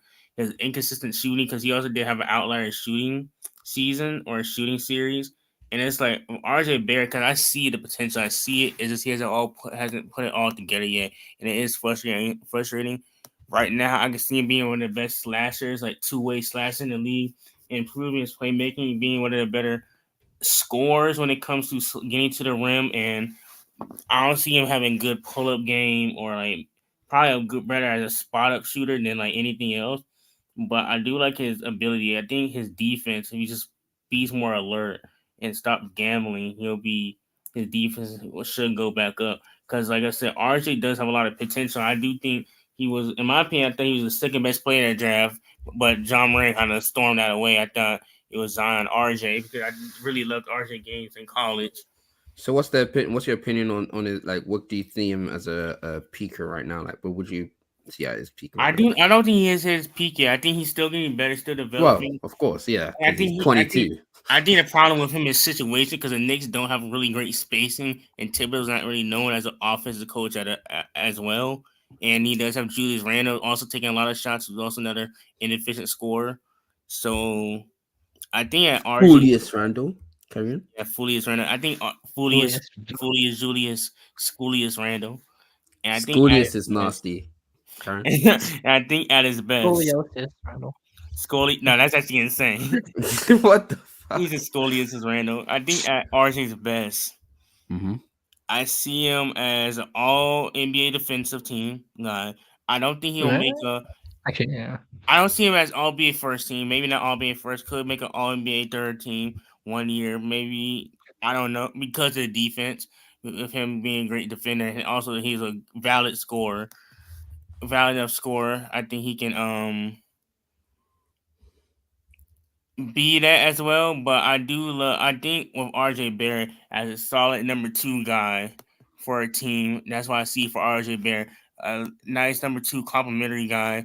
Basically, kind of like a better. I can see him being a better version of how Andrew Wiggins is right now. I would say. I'm trying to think of a number. I'm trying to think of a solid number 2. Probably, I'm say the Rip Hamilton, Joe Dumars type player, if that makes sense. If you guys kind of getting the vibe where I'm coming from, Mm-hmm. Yeah, that type of kind player. of. And So what's your y'all think his shot creation is like how good y'all think his shot creation will be in the I next think like going. I think going to the rim. I think he's like pretty good. But besides that, I don't really see much shot creation. Oh, I don't I Uh, don't I don't know about his shot creation. his shot Uh creation is not amazing. I think it'll be. Yeah, I no, think no, he'll be his inconsistent. what's good? I This think he's. I'm biggest I'm this Big's Dev is so positive, bro. Okay. And then he says that this nigga Dev is so positive, gang. Alright. Yeah. Yeah, guys, spread that positivity. I think with I spread RJ that Barrett. positivity is the most mm, insane thing you said without thinking. Yeah. yeah. I think with RJ Barrett, I think with RJ Barrett, it depends who he goes up against. I think Rudy. against like Rudy. normal Bro, defenses, love he'll be Rudy able to cook Gobert. up, but I think he'll struggle against like elite defenses. I think that's what his Mhm. shot creating is going to be like. Where's Rudy Gobert? No, I think I don't know about his shot creation because really and truly, his shot creation has only been really At the to rim, fix. right? Or going to the rim. No. He's actually decent when he's going to the rim. But Yeah, the yeah. issue Well, is I'm saying that he's only like good going to the rim. the only Or issue not only is good, but yeah. Sorry. the Continue. only issue is that he has an issue with his style of attacking because he only attacks one side of the court. If he's going to the left, yes, yeah, he's actually a I decent do think he improved on that though. I do think this year I have seen like spurts of him improvement. actually going the other way. yo, I know. I know. As soon as his defenders saw him go right, they thought it was black magic, dog. They were like, "Huh? He has a right now?" Yo, I would be shocked too if I was them. But Jalen Brown type, you know? Jalen. yeah. But at least with Jalen Brown, he shoots mid ranges when he goes to the other side. They just Yeah. don't go right. Him and his big don't go Julius right. Randle. Right. Yeah, they don't go right. But anyways, back to talking to RJ Barrett. I do agree with you now that you said it that there's more improvements of him going right, but it's still not to the start. It's still not to the point where you can understand. Okay, he's gonna go right, or he's gonna have more situations where he may go right rather than just sticking to the left side. And I think his own bag in itself is kind of basic in general. I think his 3-point shooting, it took a dip this year, but he's usually around when he has 5 attempts is around league average. So I don't really have an issue with him being below because it's 31% this year. Last year was 34%, but that's around league average. And the year before that was 40% on 40, yeah. 4.3. So like I don't really have an issue with him because I feel like his 3-point shooting is actually it's going to be more consistent. So I have no issue on that front. I just think he needs to add more to his versatility as a scorer so that he actually can get his shots off in the mid range or at the layup. That's genuinely what I think for him. My peak for him. Oh, I forgot about one of the biggest things about him. He's actually a good defender. I forgot to say that. Yeah, RJ Yeah. Barrett is a good defensive player. I think he can probably be even better than he is right now because really and truly, I think there's certain pieces of the court that doesn't actually maximize how good got his defensive prowess because he's kind of having to share the same court with RJ Erskine, Julius Randle, and Jalen Brunson, are both not good defenders. Specifically, Julius Randle as well. So, but I still think he can actually become even a better defender. So I do still see all-star potential in him. I don't maybe all NBA, but I really think I'm stretching it if I say that about him. So I'm just gonna keep it as all NBA, all star, all star level. And then last but not least, I think it was me who is not time to speak, right? It's me. It's me. I think You. because No, I I think we think I went first. did. and then- Yeah, it's your turn. Yeah. So No, I it's me. think I It's me. did. You Yeah, I what, went like first. yeah. Yeah. No, yeah. We figured out. That's why I said it's Sage's turn now. Oh. Yeah. My bad. I think I don't have a lot to add, but I'll just like re-say what some of the points. I think Yeah. a good player comp for him is kind of um I think a good player comp for him RJ um Barrett, yeah. I heard I heard Something like the that. Andrew Wiggins. I Yeah. think that's a good comp for him. Mm, I think that's like a comp for like at his peak what I think he can be. I think he can be like 20. I don't think in terms of like I don't think in terms of impact. of scoring he Yeah. can improve that much. I think like I see him being like 23, but I see him being like a really good. I see him being really good on the Defender. yeah, exactly. And like I think like that's about where I see him. I think he'll be an all-star caliber player to Mhm. maybe like an actual all-star, but again, it's hard to actually be like it's hard to actually See him it's hard to be actually can't be better than that. Yeah. yeah, it's hard to see him past that. I see him like as an all-star ish player, like Mhm. 23 on like maybe like on I think like 23 like 6 and 6 is what Yeah. I'd like see. Mhm. No problems. No Yeah. problems. All right. I'm just thinking about another player because I have some on my list, but I don't really want to bring them up because I'm not really a fan of bringing those players up. Austin Reeves? No, okay. I'm not trying to bring in that industry plant. Don't do that again.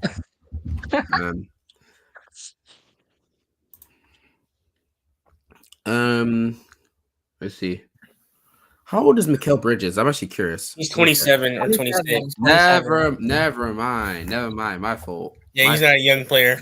He Yeah, was old, bro. He was I, old. Yeah. I did not think. I think people forget like he came in. He was like a 2 or 3 He year was like college guy, and, Mhm. and people forgot how he came in. You sent And a list of players, bro. I do have a list of players, but I don't want to use some of them because I think, like, okay, I'm going to tell you the other one I'm going to use. Jalen Green. What's your opinion on Jalen Green? I don't have a. I'm going to. Kobe Bryant, I'm going to but say he's this. never Kobe 3-point Bryant. shooter. I'm That's kidding. I'm crazy. kidding. I'm That's kidding. James crazy. I'm All But right. before you guys James go, James before Harden you, with James defense. Harden nasty with work. defense. Yeah. Nasty work. But I do want to James go off. Harden with defense. Exactly, mate. Michael But I do want to say Michael before you Jordan guys with a go better wild, 3-point shot. calm down. Before you guys go wild, I do want to say this. I have no opinions on this. Don't really watch Jalen Green. Didn't really watch the Walkers this year, so I'll leave it to you guys for the past 2 seasons specifically. All right, Yeah. so I'm gonna be serious. Seriously, Jalen Green has a lot of potential. Like he really does.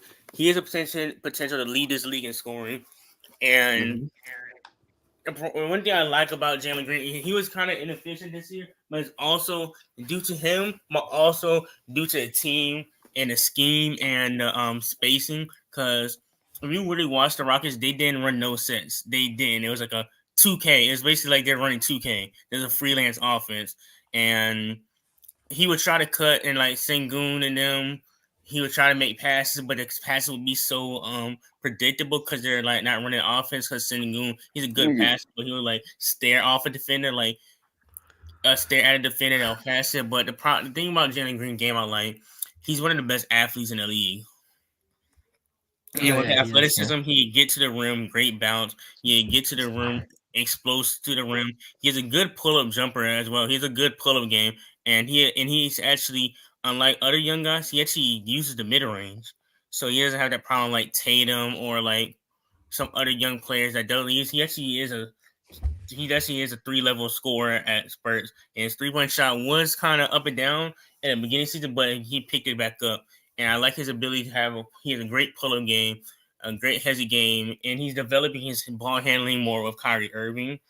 And Jalen Green, he's a active defender. He wasn't great defensively, but I can't see him being a better defender, being more active hands. I think with Dylan Brooks and Jabari Smith on the team, with Therese, and that'll help out, and Amin Thompson, all better defenders than him, that will help him on defense as well, because of team defense and help his IQ as well. I think the thing with Jalen Green, why I see him as, like I said, I see him as being a leading league in scoring, being like a 30 point per game scorer. He's can get to the rim very consistently at a high, actually at a really good rate, because he is probably one of the quickest first steps in the league, and he has a lot of hang time as well to make various different layups. And one thing I like about Jalen Green, his ability to create separations as well off his step backs with his ball handle, and he showed a lot of flashes of what he could be, averaging 22 points in his second year, and he just continued to learn under this Rocket system. And I think Ime Udoka can unlock more within him and the team as well, bring more of a defensive attitude to Jalen Green, and give him more space to operate. Because I think the issue was, one, with Jalen Green would trust with his teammates, because the Rockets were just so bad, and two, the space for him to create, because he was having to take some tough shots because there's just not an offensive system being run at all, and the spacing wasn't great around him as well. So I think if you watch Jalen Green, Zeno, it's gonna be some tough watches, but you also see like, okay, I see the flashes, what to see, and like it's kind of like Ant-Man S. I think him and Ant-Man are gonna be fighting for the number 1 or 2. Like gonna be fighting for the best shooting Shoes. guard in the league. It's gonna be Shoot like guard. Yeah. they're gonna be the new age, kind of like Booker versus Donovan Mitchell, if that makes sense, for the future to come. That's what I see it like. I feel you. For me, I think JG.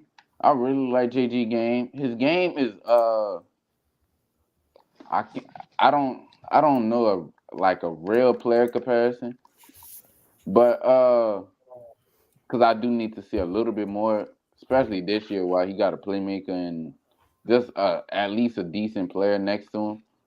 Uh, After I see that, I could give you a good comparison, but he could be a top 10 player in the league. I'm that high on JG. He could dead at probably be a top 10. I mean, a top 5 Yes. actually. If Yes, we really, yes, bro. I think I so. like Yeah. that. if we really think about that. Yes, because Oscar, his playmaking ability isn't even bad as well. His ability to actually finish at the rim, then his ability to actually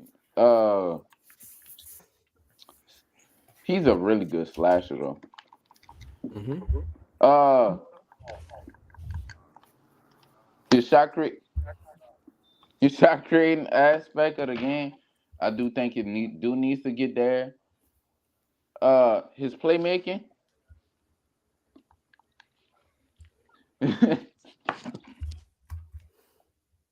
Carry on. His my B. His playmaking ability. I do think they brought Fred Van Vliet there just to really get him there. Get on there, play.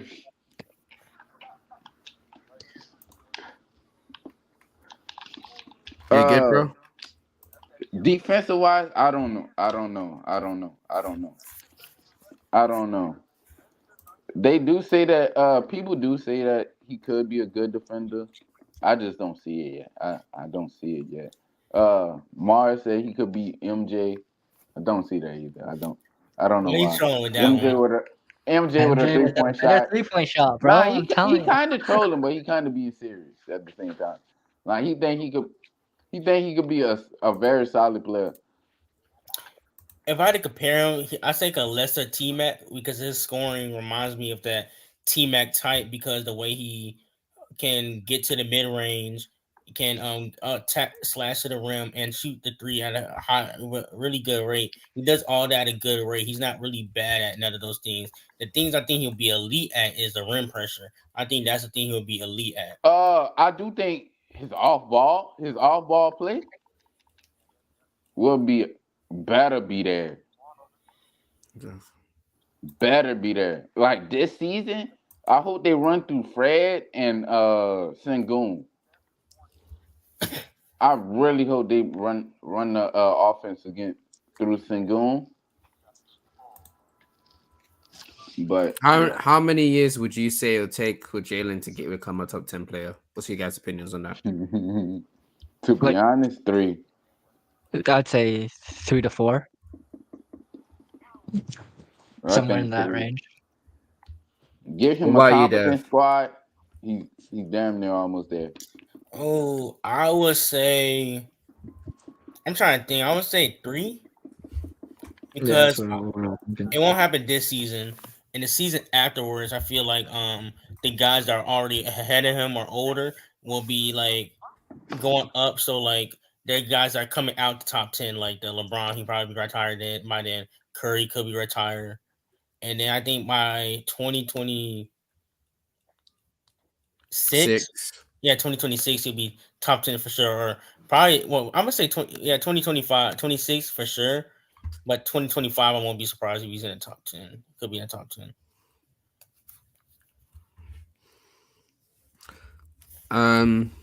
To me, I don't know. I'll be honest with you, I have no real opinions of this guy. I wish I could sit here and tell you what I feel about him. I don't really have an opinion on Derrick Rose. Yeah, I think you like his game. His scoring game actually is pretty refined. 3-4 years to His enter the top 10. his game Oh, no, actually he is could. there. Yeah, I'm not as high on them as you are, bro. His I am game is not. actually there. I really like The his reason why I game. said 3-4 years because the top 10, because I'm thinking about players that are in top 10 now and players that are already in the top 25. Do you And it's think? like- Do you think it's a combination of him ascending and also certain players aging out, or do you think it's just he's just gonna be better to the point where he's just gonna get to the stage? It's where he's better both. Yeah, I think Both, players are yeah, gonna be. both. Well, it's not. Yeah, For it's, sure. I don't. Yeah, it was not refined. It's not refined, but it looks good. I say you have flashes. I think because like players gonna be falling out. Like think about it. LeBron could be retired by then. KD could be retired by then, and then Curry could be retired by then, and then Damian Lillard could also be going down. Even though Damian Lillard probably not being some people top 10, that's already like 4 players, and he's also ascending as well. So like I think with player ascension, we don't know what's gonna happen to AD in the next couple of seasons, and because you know how he is with his age and health as well, and who else? Same thing with I think because I think the players that will stay in the top 10 are Giannis, obviously, Luka, obviously, Jokic, obviously, Tatum, obviously. it's the bag Jimmy talk, my Butler, guy. the back top. I think Jimmy Butler will fall out of the top 10 if he's not already in. I think Shea will Jimmy enter the isn't top even top 10. 10. Booker. Mm, Actually, but then again, I just thought, he could. I won't say define. I won't say he'll be definitely top 10, but he'll be like in that top 15. Kind of like you can make a strong argument he's top 10. Like not to that. cut you That's off, but it's time for us to move on to actually his teammate Alperun Sengun. As I told you, I haven't really watched more of him. The thing I've heard about him is that he's actually a great playmaker for his age. He's actually very knowledgeable on where to use his scoring gravity, and he's actually a decent post player. That's all I know. I also know that he's a bad defender. That's literally all I know about him. So I don't have much to say. Sage, go off if you want to go. So I don't have a ton either. I guess from obviously from all the things I've heard from a few people, I hear that that he's that he Playmaking or scoring? I hear that he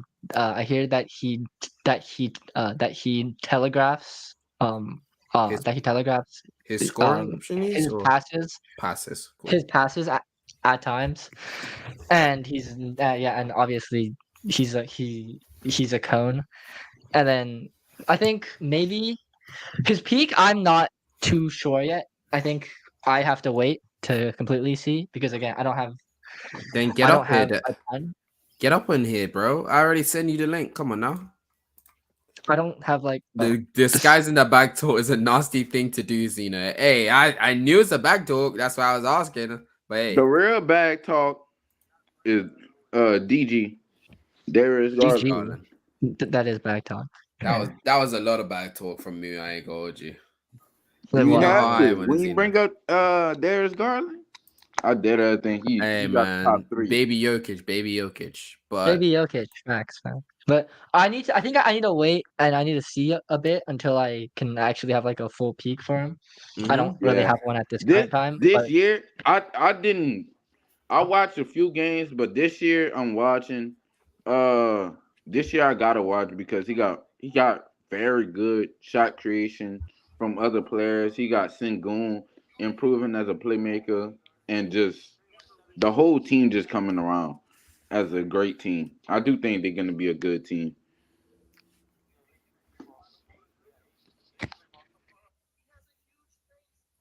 But Sengun, he's really good at dribble handoffs. He is a good playmaker for his age. They call him Baby Jokic because of the playmaking ability to passing. He makes good passes, and I do think if they play off him, they'll elevate the team as well. With Jalen Green, he has a real like push shot. He does like push Yeah, floater. He does. what's That's good, really good. Doug? What's yeah. good, Doug? Bro, okay. Slow down. No, And yeah, so like That's the I guy that bro, told me. I forgot what he had told me Yes, that one day. he's the one that had the issue with your Anthony Edwards take. I still and look, and I'm still waiting for You you to still enter into the do. Discord so I can talk to you. So I can talk to you about it. Bro, you Ah, gotta But he come in is. the Discord. Yes, he is wait, in wait, this. what did he's in The Bro, bro Bam shit. Discord. he's in, Bam, Bro, bam, he's bam. in Bam and Bam. our Okay. Discord. So Yeah, So yeah, whichever one. Yeah, I'll get in Bam. I don't But be like, getting in Bam like that because it'd be like 5,000 niggas talking. yeah, But you can always. yeah, we either be talking about like just basic shit. But come up yeah, I and get you. we be talking ball sometimes. Sometimes we talk 2K. Sometimes we talk ball. I'm with you. I'm with you. No, I Recently, swear to ball God, talk I wasn't. did not see. I swear to God, I did not see the link in the in the group chat.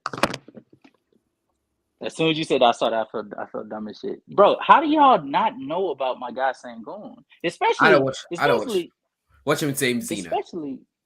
No. Especially Mood. Like he was Oh, sitting there bigging up okay. Jalen Green. He was bigging up Jalen Green. How you bigging up Jalen Green and you ain't seen Sangoon? Who? Our brothers Sengun. No. I'm saying, It was me. know his No, game in totality. casual. It was me and Sage that said we didn't know much. No, I brought us Oh, Yeah, Sengun. okay. yeah. I had to bring us Okay. Sengun. Hey, what up, 'Cause JJ? Oh, Yeah. goated JJ. Yeah. Let's go. go to is that go to Jason? That's J Thug. Let's go. What's Yo, good, J, J? JJ JJ, don't all talk with real JJ. ball. Why you brought him up Yeah, here? because This it's a a Foodstood Thug. podcast. He Hey, don't JJ, talk where real you been ball. at, JJ? What you been on, JJ? How you been, man? Yo. What's We know good? you don't talk real ball, and you gonna Yeah, bring he Hey it is up. up. man, say man, I'm here to support my dogs, man. You know what I'm saying? Mhm. This is a W podcast, man. I've been listening in Mm. though. Y'all been talking I had some good knowledge on a Nigga lot of tuned stuff in like a minute RJ's. ago talking about y'all been talking. What you talking about? Y'all was just talking about RJ, bro. Like, come on, bro, stop playing. RJ. I was Ah, talking yeah, about yeah. RJ. All right, buddy. Not You gonna got lie to That was you. like 2 Hey, minutes. That was like let's 5 move minutes on. ago, but like I was handling something. it. So All right, buddy. Let's, All right. let's move on because Moo's what's hating good on with y'all for boys no though? reason, dog. Yeah, he's I'm really good. I'm is still hating. into it. All right, Cash, what you want to talk about Sengu, my boy? No. The thing about Sangoon that y'all haven't mentioned yet is that everything we've seen, everything that I have seen watching the Houston Rockets, I trust me, I don't want to, but since watching Houston Rockets, he's the only bright spot outside of Jalen Green and like quiet as kept. You don't. What's his name? Easton, Tari I Houston, think. Tari You don't Houston, see Tari no Houston, bright Tari spot Houston. Yeah, Torrey Easton. Tari I'm not Easton. too. in I know who Jabari. you're thinking of. If you oh no, I'm not high Jabari. on Jabari at all. I saw him in the I'm summer not high on league, and Trevor. it sort of brought back a little bit of hope. But like this past his rookie season, no, the Trevor Ariza 2.0. Yeah, but Trevor Reese is a bright spot. That No. a young Trevor No. Yeah, Reese, Trevor Reese. bright spot to the future. No. He brought back the hope that he could turn into Trevor Reese. He was looking like a bust last season. Oh, But no. That's crazy. Hey, like he Sang- didn't show shot Yeah, creation that's hate, in bro. the summer no, league, but hey, he, no. I'm saying he showed signs that in the NBA, given like his like whatchamacallit, given like the touches that we know he's gonna get.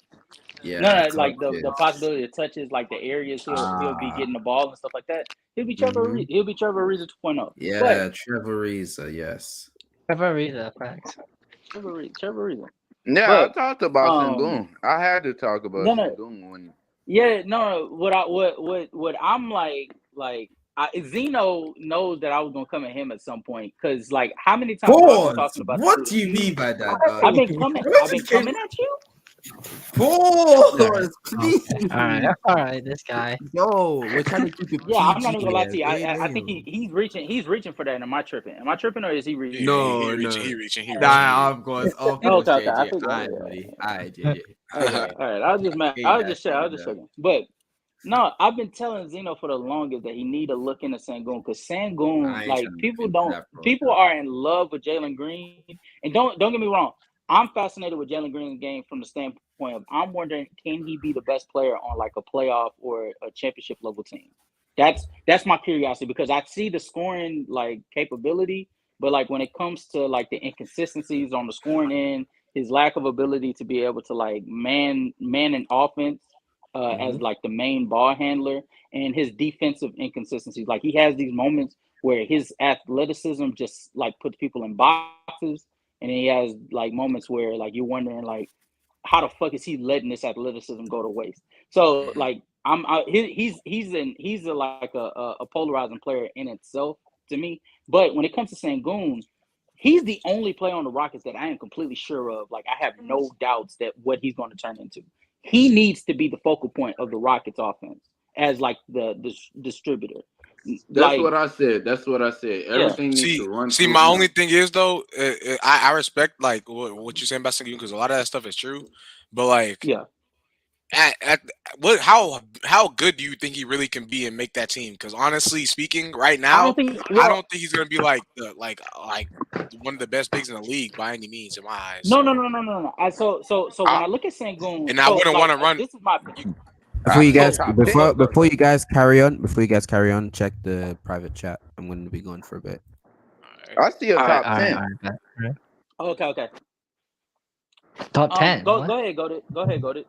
So like, my whole thing is, yes, he can be good, but like, if he's not gonna be a big, because you said you would low-key want to build your offense around him and build your team around him for the future, right? I can see the lot. I don't want to build a team around him. I think the offense, as currently constructed with the parts that they currently have, it should be ran around Sengun's passing. Because he's but that would make him the focal point of the team, though. At that point, that's what I'm trying to say. No, but you don't got to be the best player on the team. That's what I was about. Yes, exactly, and that's the point that I was about to say because I figured that was probably where you were going with it. I go by the belief that I don't just because you're the more dominant, more ball dominant player, or the offense runs through you, does not necessarily make you the best player. Right. So true enough, I think Jalen Green is more talented than Sengun. So I think by default, Jalen Green can be the better player. The offense I see a top 10 center. Because, I'm not gonna lie. I mean, but even at a top 10 center, that doesn't mean like we're looking at top 10 center now. Like Vucevic is a top 10 center. Would you know what I'm saying? So like that doesn't really hold much weight. But in my eyes, I think that I'm talking about like middle of the pack. I'm thinking about 5. You think he could be? So you think he could borderline be a top? But I don't you know. Think he could be a top in the league gonna be? I don't think he could. Like right now, as who he is right now, I don't know if he could be better than Walker Kessler in the future. I don't know yet. Yeah, but you know that there's another. You know that there's another gear that he can get into with his playmaking because he's going to get the reps this year. This year, if there was ever a year where I think the Rockets could have like the Rockets should run the offense through Sengun, it would be this year because there's so many off-ball packages that are there. Like Fred Van Vliet as a off ball roamer, like ready to shoot. That is like perfect. That's what they've been missing. Deadline, you got deadline ready to Yeah, shoot that You bitch. got Dylan Brooks ready to shoot. Like he doesn't care. He just Uh, needs you to Dylan ready shoot to that shoot shit. regardless. You know what I'm saying? You have, and then this is another thing that you guys didn't speak on about Jalen Green's like what he's shown so far in the league. His off ball ability to be able to slash to the rim without It's having the really ball in good. his hands and is impeccable the for his only age. who Jalen JG? Green. Jalen Green, Oh, his but ability to slash. the only thing with Sengun is his touch.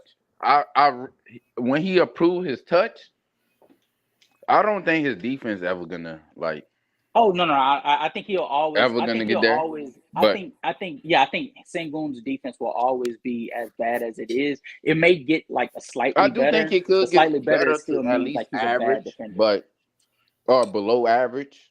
Uh, but the thing is with him is the touch around the rim. If he could improve that somehow, he been working with Hakeem. I do hope I see that footwork coming in because players who be playing with Hakeem, they don't translate. We seen that with Dwight and other people, but So then let me ask you this, Goated. What by what you're saying? Because I think what you if you're thinking what I'm thinking, that I think we're in the same thought process. I think you might just have like a different way of like coming to that viewpoint. What do you think Sangoon like being at the head of the offense would leave the Rockets to, like as far So as like ranking wise? I see. So I was about to say, I see your point. When now that you like you established what you were saying about him being like, I guess the focal point when it comes to the passing aspect of like trying to get the ball to the Yeah. players. And so Mhm. if he's like becomes like an elite passer, let's say, right? Because he's a good Mhm. passer already for a big. Well, he's better than like 90% of the bigs anyways in the league already right now, right? Yeah. And so Yeah. if he becomes, even if I'm saying that, that's not saying much because you could be good but being a lead at something is something a whole different like tax bracket. You feel me? And so I agree wholeheartedly. Yeah. so if he can become elite at becoming a passer at from the five position, right? You know, Hmm. and be able to hold his own so that way people can't just knock him away from being able to make the right pass and make a great pass. You know what I'm saying? uh, Being able to stop him his passing lanes in general. Being if he's able to start using high IQ, high leverage situations, then this is a whole different player that we're talking about right now, and it could be a really good JJ, I team could say in the something future. right quick. Yeah, go ahead. Yeah. I think he sees the stuff. There's multiple times in the offense that Sengun sees the pass. Mhm. It's just his players does not cut, or his players does not react to whatever he's about to do. Right. So like Absolutely. I Do I you see believe? Do I you see the believe that he's a pass vision that better? he has. Do I you believe really he's a see it. better playmaker that he was able to display this season just due to the situation around him? Is that what you're trying No, to I explain? think nobody was like I don't think Yeah. nobody Absolutely. really knew who Yeah. he was. Absolutely. Absolutely. Okay. I think he's better than the opportunities that were given to him. Yeah, a lot better. I Yeah. don't think people actually knew And I who he mean was that's and what what comes with being ability on a he young had. team though too. You know, if you're on a young Absolutely. team, if you're on a young team, realistically, a lot of players aren't going to be able to do a lot of stuff that you want them to do. Now that comes as being young players too. You Listening can to help you right now. you can basically help your teammates help you. You know what I'm saying? Yeah, Be like, so yeah, if you do this, I can get you this ball right here, and we could become better as yeah. just as an He gets mad at entirety. his. He get mad at like his teammates for not doing stuff. Like Because he if you communicate like in the game, I actually see him get mad at and like and the thing is, we're not in the locker room, so we can't say he's not communicating this or he's not. We're not yeah, at practices, right? But just at the set, based off this, like outside looking in, all I can say is if he's not communicating these things, and he does end up doing that, that can help their team entirely. You know what I'm saying? Or just having a veteran presence that also notices this stuff and be like, okay, well, both of you guys see something, understand what to do. You know how to do it, but you're not doing it. He understands what to do with the ball. So why don't we come together and make this happen? You feel me? And so I can see, like I told you, like a lot of different uh options when it comes to, you know, how he can make that team better. And if that team does end up being better, like the Rockets, like because they should be, they're just automatically just based off of what they did in general in the offseason, Yes. they should just be a better team. Tyrese and guys like him should take a leap. Jabari should be a little bit better than what he was last season. If he's not, it's gonna be kind of sad, you know. But who else? You know, Jalen Green. Trevor, I do agree. I do agree with you on the off ball movement, because with him being an off ball player, bro, it unlocks so many different things. Like people don't want to talk, like people don't like talking about that because they don't realize that this game is come to a point where a lot of players like being on the basketball, right? And so being an off ball player is starting to become like, you know, non-efficient. Like players don't learn that game of being off the ball. It's like when players, I'll tell you, it's like when players used to know how to throw post entry passes, right? Now it's like such a lost art. You know, it's bad for the game. You feel me? JJ, I'll take it a step further. It's been that way for the last 2 decades. Well, it's sad to say that though, because you got guys like Steph Curry who's shown you that stuff is conducive to winning very easily, right? And so with a guy like Jalen Green, who is able to cut out the basketball at an efficient rate, he's very quick and he's very fast at attacking the basket without the ball or with the ball, right? And you know, having the athleticism that he has, the shooting touch that he has, so that way he can move off the basketball and even go to the 3-point line, the mid-range area in general. That team, if we're talking hypothetically, because this is a hypothetical right now, that team could really be like 7 seed at the moment, because I just don't know how good Sengun can be. If Sengun literally became an elite passer and they ended up making all the right cuts and all the right reads, I could see them, honestly, even though they're this young, if they're able to do what I'm talking about, they're going to be a 5 seed easily, just because of the fact that they're young. No, I ain't going that far. I think they. But if we're talking, that's what I'm saying. Based on the basis that they're young and if they understand what they're doing already, because being young is the only thing that would hold you back from being any higher if you're actually doing all the right stuff. But there's two sides of the basketball. So we're talking the offensive side, and they would be in your hypothetical. They would. The defensive side. That's why I brought up guys like. That's why I brought up guys like Tari Eason as well. Tari Eason, you still remember they got. Before you guys carry on, sorry to cut you off. Go ahead. Sorry to cut you off. Khalil, check your DMs. You got guys like Amen Thompson. Yes. Who else? Fred VanVleet's still a solid defender, even though Dylan Brooks. They have the defensive guys to make the team go both ways. You know what I'm saying? If anything, this season specifically, I do not expect their defense to be poor by any means. I'm just telling you that right now. I get you. I get you. I'm looking. Although yes, I think Dylan Brooks is a good defender, and was it Amen Thompson? No, Yeah. Sword Thompson. No, it's Is it Amen? Yeah, I think Amen's defense, like he showed like defensive capability, in I forget what that league was that he was in, and even in the summer league, he showed. Respectfully, Yeah, he showed. Respectfully, I would love to carry on talk about the Rockets, but we gotta move on. So I just want to I'm just to make the narrative short. I would say that they could be like a low playing team to like the top of the play-in realistically with no hypotheticals. I think flip side, I think that they could be a low play-in team to not making the playoffs at all, but they would still be a fun team to watch. Yeah, respect. That's very fun team. Respect.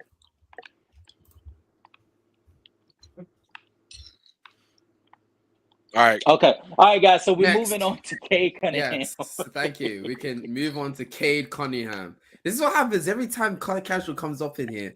One topic takes 30 years. Like, damn. Nah, but it was a good conversation. You look like you didn't start on Tyrese Maxey, and that went like 30 minutes. Hey. And weren't you blazing Darius Garland for like 15 minutes? Me? I wasn't. No. That was definitely not me. I was talking for like 5. For me, though, Tyrese Maxey, when you talk about the Tyrese Maxey, yeah, outside looks real nice today. I'm not gonna lie to you. But anyways, yeah, Cade Cunningham. What's your guys' opinions? But you're gonna keep it relatively short because it's fine when it was the 4 people, but there's 6 people, and I ain't trying to hear one topic for 10 years. I'm trying to finish this up this year. This Year's crazy. Anyone could go first. I mean, honestly. Go, Who JJ. You're the first All one. right. Cade. So, I honestly didn't want to go first because this is like actually one of my favorite players, young players to talk about right now. All right, never mind. It's too late. I'll make it short. Same. Let me go last. I'll make it short. So, okay, cool. Honestly speaking, Kay Cunningham, I think is going to be an amazing point guard in this NBA. Honestly, I think personally speaking, on the Detroit Pistons, I think he makes their team just immediately better when it comes to impact basis. Whether or not he didn't play that last season, I've noticed already in his rookie season that how much of an improvement he made from the beginning to the end, with literally no spacing at all aside from Sadiq Bey that year. You know what I'm saying? I think Bogey, but I'm not sure. Nah, Bogey didn't get there yet. Yeah, he got there the next year, right? Okay, I was making sure. Yeah. So yeah, literally no adequate spacing aside from Sadiq Bey, and so Right. for him to be able to do what he did that his rookie season and then go out there, because this is mainly basis off his rookie season, and go out there and have a rocky start, yes, but then find a way to get stuff done and be able to shoot the basketball efficiently while having literally nothing but like no room to be able to do anything basically or get the ball to anybody, because they can't do anything with the basketball in their hands. Honestly speaking, I have high hopes for Kay Cunningham in this Detroit Pistons squad. I'm ready to see what their next moves are. Honestly, Next one is gonna be Dev. What's up, Dev? Nope. All right. So Sage, what's your opinion on Cade? I think at his peak, maybe I think he'll be like around 24 points per game.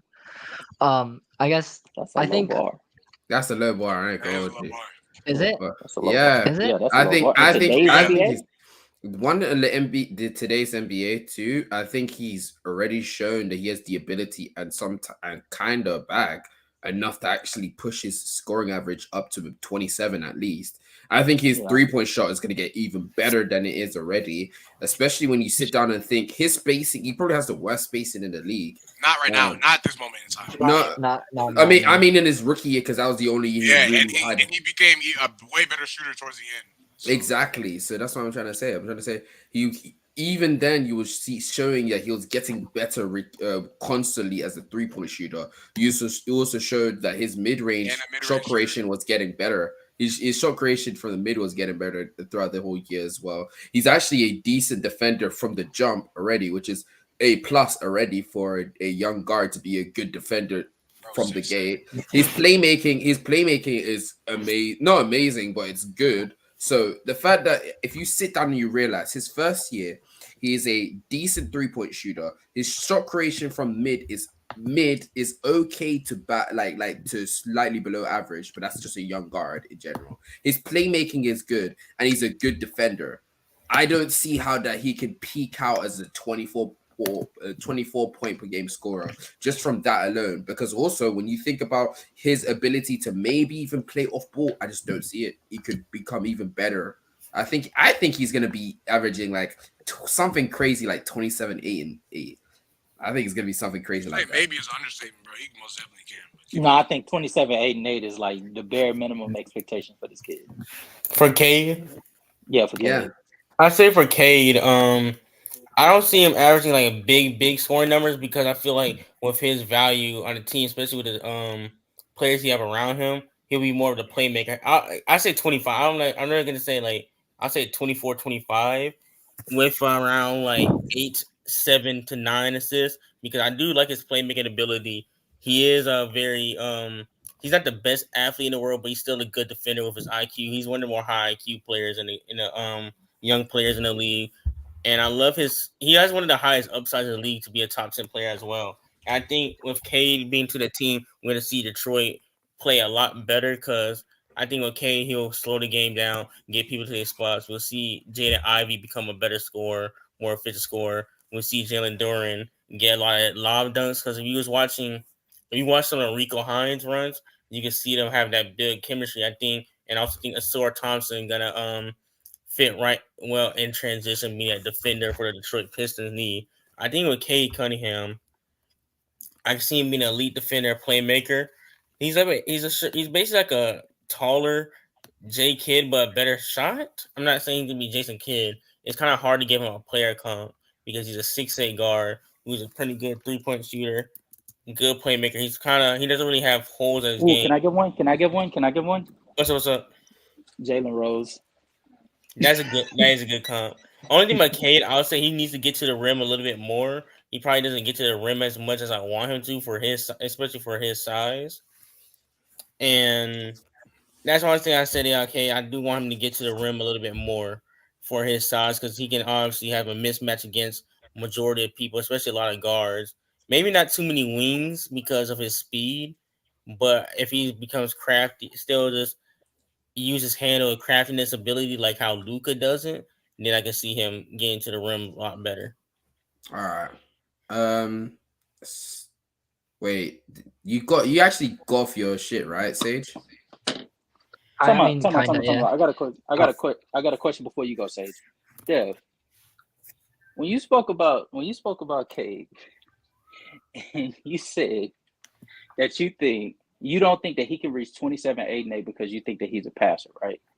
No, I Because think you think that he's gonna be more not because of plus passer. first. I think there's gonna be because I think he could do it individually, but I think because of the other players around him that are just gonna be scoring as well. Like there's gonna be a lot of mouths to feed on this way. I think Ivy's gonna be who another outside of scorer on the team. who outside of Ivy, and I think Asura Thompson could like elevate that as well. And Jalen Duran. and Yeah, Jalen that's Duran, Jalen Jalen Duran Duran, double Wait, guy. how high are y'all on Jalen Duran? Just quick question. I'm very high. Very high. For to what he can be, when I say very high, I'm not saying very high as in like he's gonna be like one of the best centers in the league or whatever. You know what I'm saying? I'm very high into what he can be. So that's what.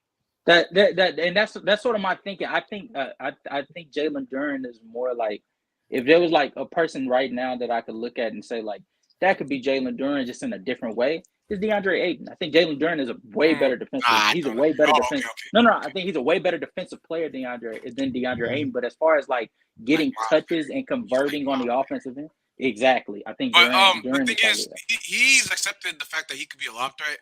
In general, he doesn't require post touches like a guy like DeAndre Ayton does who wants a bigger role on the team. You know what I mean? And so a guy like Duran, who's consistently playing defense and then being able to make high IQ plays on the offensive end and setting screens and being aware of being where he's at and setting himself in the right position so that way if there is a lob situation or anything like that, he's there to be able to make the catch. You know what I'm saying? And so, yeah. I don't know. I guess when I heard that, it just logically it didn't make sense to me because Cade, the offense is going to be running through Cade majority of the time, so he dictates what happens in that offense. And so, although yes, fair to say there's too many mouths to feed, I would argue that a lot of those mouths are being fed at his hands. More than likely than if anything, one of the mouths that would be being fed would be still the vet Bogey, and he would be coming off the bench sooner or later. So facts. Yep. You know. All right. But I want to say one thing real quick. Your mic. Just not me. Yeah, somebody's mic is messing up. No, it's not. I thought it was JJ. No, it's Moose. Yeah, it's Moose. I want to say one thing real quick about the Pistons in general, though. Yeah. I don't like the fact that people are trying to act like, now that Cade's back, Ivy's gonna be like a worse player. When in reality, that's not the case whatsoever. You know what I mean? Absolutely, because people don't even want to talk about what Cade and Jaden Ivey was doing when both of them were so. Well, literally within like the first 6 games, they were okay. And so, but their whole thing is like they're saying Jaden Ivey's so ball dominant, you can't even be able to keep him on the basketball, which is just such a false narrative. I don't like that at all. I'm with you. You're next, Casual. Actually, Moo go first. Yeah, let Moo go because he really because Casual wants to be special, so he wants to be last. I really like Cade. Cade as a player, I really think he's very efficient as a player. This upcoming season, I think he could be a 24-point scorer by being like 24, 8, and like 6. I think. Wow. Yeah, I think he that good to be 24 with like 8 assists while having Jaden Ivey just being that person. Being a person, Karen. But is that a Louisiana?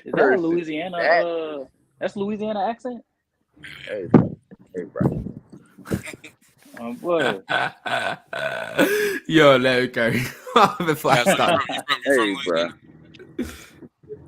Type shit. Castle, you from Louisiana or something? How you know that? 'Cause I knew that off the rip. I'm not from there. Nah, I'm from Houston, but I can hit. You know, you can hear the shit when you hear Yeah. All right, buddy. Going too it. far. All right, But maybe your turn. with Jaden Ivey being that person that we know that he could be, which I do see a top 10 ceiling on Cade. Like I really think he could be that good. I think he could damn near be where people got Jason Tatum at right now in the top 10. I think he could be right there.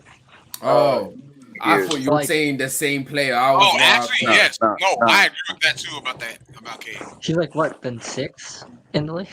No, he's Like, saying he's gonna be uh, around like the lower 7, half of the top 6, 10. 7. Yeah, 6, 7. Okay, I mean that's 6, 7. I mean that's where I have I'm Tatum, not. so.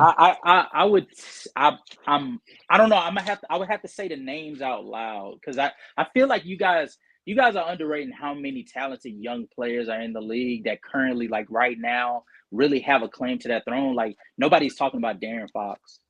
Yeah, but like- De'Aaron Fox, I I'm don't think not would gonna lie ever to be you. at any point. Like right now, he's better, but like in the very future, bro, in the very near future, I don't Cade see is who I Darren think he will be. Fox He will not be peaking better above than. it. Yeah, I was gonna say he will not be better than Cade. Yeah. At Cade. No. I I think agree. Fox I don't peak-wise think would he'll be be better top than 10. Cade, but like Would players be like 10th. Jalen Green. Players Bro. like Jalen Green and players like that. Jalen It's like, Green's all right, another hold funny up. one. I don't think, bro. There's a lot of players, the young players.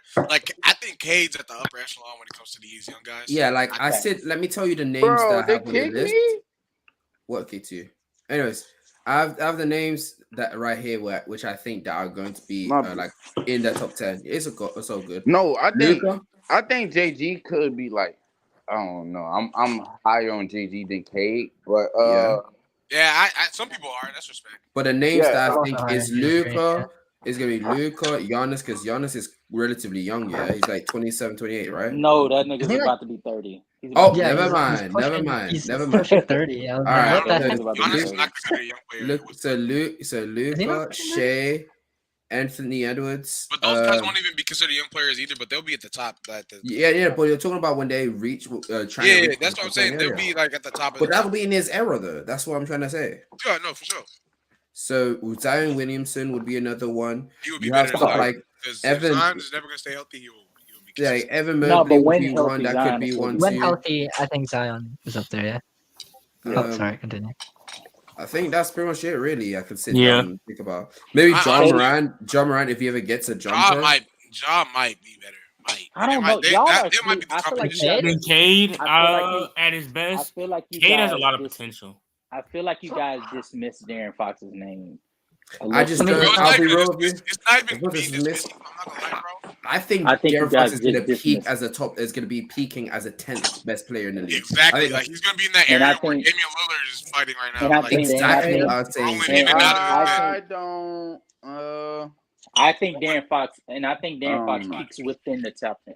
And so do you think De'Aaron Fox can be any better, or do you think somebody's gonna get worse? That's the only way that De'Aaron Fox. No, I think Darren Fox, because I think that you guys are underrating how good of an offensive game he is. Like literally No. building And that's the right thing. before our eyes. I don't think that. And his I think- defense. If I just said that, I think if he were to be like rolling in and out of the top 10, like he's a Damian Lillard style player. Damian Lillard is one of the best offensive players in the league in my eyes. You know what I'm saying? Yeah. Easily like a top 7 offensive player. You feel me? And Top so five to me, boy. really, like I'm being generous because I don't have it like off the top of my head. But like, if I'm thinking that Damian Lillard, who's already like a premier, I'm talking about premier offensive talent, and I think De'Aaron Fox can most definitely be a premier offensive talent because most guys are going to be going down anyways, and all he's going to be doing is getting better as just a player, a vet in general, and so he's going to understand the game better than a lot of people. It's not more so about him his game getting better now. And so- now, I'm sorry. No, but so not only do I think that, but at the end of the day, even with that being said, Damian Lillard is still a player that rolls in and out of the top 10 in the very bottom. No, At but you least know he's why? right You want to know? over You 9 want to know at what the highest. you want to know what the difference between Dame and Darren Fox is? What is that? Darren Fox is actually a pretty good defender. Not now. That's no, what no, that's no, what no, keeps no, that's no. what keeps Dame out of. Wait, what? No, he is He's a not. pretty- He's a pretty an good he's an defender, too. average defender. If not, I think it's a little bit too. Actually, yeah, he's an average defender. Saying it pretty good is insane.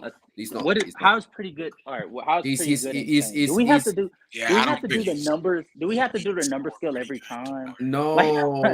I'm not because saying Like I'm he's not- better. He's better than Like, a lot of the guard defenders. Like he used to be that's better what I'm back when he was younger saying. than he is now, though. That's the problem. He's a better. Yeah, All right, he's a but better I defender. think He's now a better he got- defender than Dame. He's a better defender than Dame. Oh well, Okay, yeah, but that doesn't that's change his low. potential. Not a high bar. significantly. That's bad. That's significantly though. Like because That's like he like Dame the is a fourth clear worst negative. No, defender in the league. yeah, because Dame is a clear negative on that side. So No, saying but that he's better than him is okay, better. okay. Y'all are not understanding what I'm saying. If he's already a better defender than Dame, right? Yes. Bro. And we're saying we've already agreed that from the offensive end, he still has another or two levels to go for him to be like a more efficient on volume shooter from the 3-point line, mid range. Him being able to be a even more efficient on volume around the rim player. Him being a better playmaker. I think as an offensive player, he will get far better than he even is right now. Because I think to a certain extent, he's depending on the system that's ran around him, based around Sabonis, and as Xeno would say, that handoff. DHO merchant, man. DHO merchant. And so I think his offense. Isn't Monty the coach? No. It's Mike Woodson. Mike Woodson. It's Mike. Oh. Mike Brown. So, no, Mike Brown. I'm sorry, Mike Brown. Yeah. And so I'm talking about K. I was talking about Go K. ahead. Yeah. For it's KJ is it's Monty Williams. And so I'm saying if Darren Fox has another level or two to go on the offensive end, and defensively he's already better than Dame, then why not say that he? I thought we were talking about Cade Cunningham. I'm not gonna lie to you. No. It just stop for a second because I was saying like you guys are basically saying that like Cade, you're saying that Cade and these guys are like solidified to be like top 10 players. Like y'all said, like within 3 or 4 years, Jalen Green would be a top 10 player. What we said about Cade was definitely. I don't think you guys know how many young talented players are going to still be at the top. De'Aaron, the thing is with De'Aaron, I think De'Aaron is just his peak is at a top 10, like at the 10. Like that's same thing with Ja. I think Ja is probably. I think I'm higher on Ja than I am with De'Aaron. I coming out of college, I was high on more De'Aaron. I was like his rookie year. I thought he was gonna be that guy. But I'm very high on Ja. I think Ja could be a peak at 8, but De'Aaron, nah, I don't see that high up for De'Aaron upside. How old De'Aaron is? 26. Darren is 25. 25, 26, yeah, something like that. He's 25. He'll be 26 this year. He's the same age as me. So yeah, he's 25 now. Oh damn, you're old. That's crazy. Anyways, damn.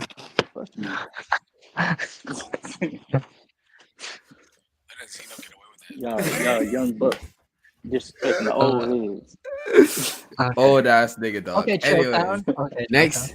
That's crazy. That's crazy. Need chill down. But next one is Paolo Bonchero. Wait, I didn't get to say. Yeah, how you gonna let him go last and he never even said anything? Did you not? He literally had his whole soliloquy about something. I swear to God, that is true. I'm not gonna lie to you. I kind of don't want to talk about Paulo. Like I'm not. That's you see what I was saying earlier about Mu. Like there's certain players I don't want to bring up because we don't have enough info on them. I just don't. Well, I wouldn't. If it makes y'all feel, Big Storm be throwing me off. Like if it makes y'all feel better, I wasn't gonna say much about Cade. I was gonna say everything that you guys said about Cade, I agree. I just want to also add his game offensively sort of like resembles like as far as like the cuts he sees and the avenues he sees to be able to throw the ball is sort of resemblance of Luka. Yeah, that's something. That's the I don't know why people try to make it so overcomplicated when it comes to talking like who's a good comparison for him or who's a good comp, because it's literally not hard. People. Yes, Luka is literally Luka with less athleticism, straight up. That's more athleticism. What No, less athleticism than Luca? less athleticism than Yeah. Luka. Because I feel I feel like I feel like Luka Luke. more athleticism. I feel like Nah. Luca just has more change of pace and he doesn't use it. No, well, that's I not think Kate. athleticism. I That's think. IQ. Well, hold on. I That's think Kate. athleticism, I though. I think get what you he's, I get sleeping. what he's, I get what he's Having saying a though. real My good game. fault, with that. I think you're sleeping. No. Even with the pacing, I think you're sleeping. I think Cade's pacing I think is Cade's actually pace is pretty good. it's Yeah. So, it's actually pretty so, damn good. all right. To Zeno's point, I will say this, and I watched a lot of Cade. His pacing, it's not that it's not good. He's good for a young guy already, but to the Luka s thing, like he doesn't change pace like Luka does. Like Luka has Oh yeah. a No. different understanding of it, and Cade still has to work on like being able to like pick it up and slow it down. Like he doesn't have the full feeling, the nuance for that yet. Like he still has to like break that into his in his arsenal. Like he still isn't like fully, you know, into that bag yet. And that's what And I the most beautiful thing about this whole conversation when it comes to Cade is we don't fully know because we haven't fully got to see the guy. Like we saw Oh, his we is rookie talking about yeah. season. That's why Cade. I'm basing Yeah. this off his Yeah. rookie year. His No. rookie year, that's what he It's did. based off of his rookie year. He That- came into this 6 games playing along. As soon as they gave him a competent offensive rookie in Jaden Ivey, the man and him and Jaden Ivey were fucking the whole game up. Hey, They were doing for everything they wanted to do. It was just the defense was piss poor, and so it cost them a lot of games. And so they need to fix from that end. But as far as like Cade's offensive game, we still don't know what the fuck this nigga is. yeah, that's the only reason why I can't gauge him. But for the player comp, I've been saying it's Luca and James Harden all the way. It's literally just a more athletic Luka, but I don't know why Yeah, people I've make been it difficult. seeing both. Like I hear J Kidd and all that stuff. I'm like, bro, it's not hard. It's not hard. I've You watch never heard. You know what? I've never heard anybody say J Kidd. No, actually, I'm That's really a crazy speaking off comparison. today because Dev just said that, and I was looking like, bro, it's not hard. I don't know why people are making something like that. I said Jalen Rose because he was looking for a 6'8" point guard comparison. I think Jalen Rose sort of fit the bill from like a complacency because Cade, like from his rookie year, from what I saw, he has moments where he gets complacent within the offense, like he doesn't want to take the initiative. And so from that sense, Oh yeah, I think Jalen Rose would be a good comparison, but I think the shit he sees, like some of these passes he was making just in his rookie year and the 6 game sample size of his sophomore year, I think Luka is like a great comparison. yeah, for sure. Paulo? I don't want to Paulo talk about anybody? Paulo. Paulo? Like I said, I don't really want to talk about if y'all Paulo. got I'm anything not to gonna say about lie. I him, really yeah. don't. I'm not even mad. Like this is no disrespect to Paulo. It's just really a certain Magic fan really turned me off for talking about him. So Yeah, All right. he's We can do LaMelo Ball then. What's your opinion? LaMelo. Okay. Oh, You guys God. first stage. Oh. Someone else should go. I need to think. All right. Casual. Since you like talking a lot, you might as well spread your info, man. No, might as well spread it. Period. Shut up. Oh wow. Okay, buddy. When it comes to LaMelo, I'm not gonna lie to you. I'm really conflicted because on one hand, he is. I usually don't fall for the flashiness, but his flashy, like the plays that you see him able to create on the fast break, is so mesmerizing that like you can't help but love this kid from the offensive state. But he's so terrible of a defensive player, and outside of like the fast break, he really isn't giving you anything on the half court. On the half court set outside of like some questionable jump shots. yeah.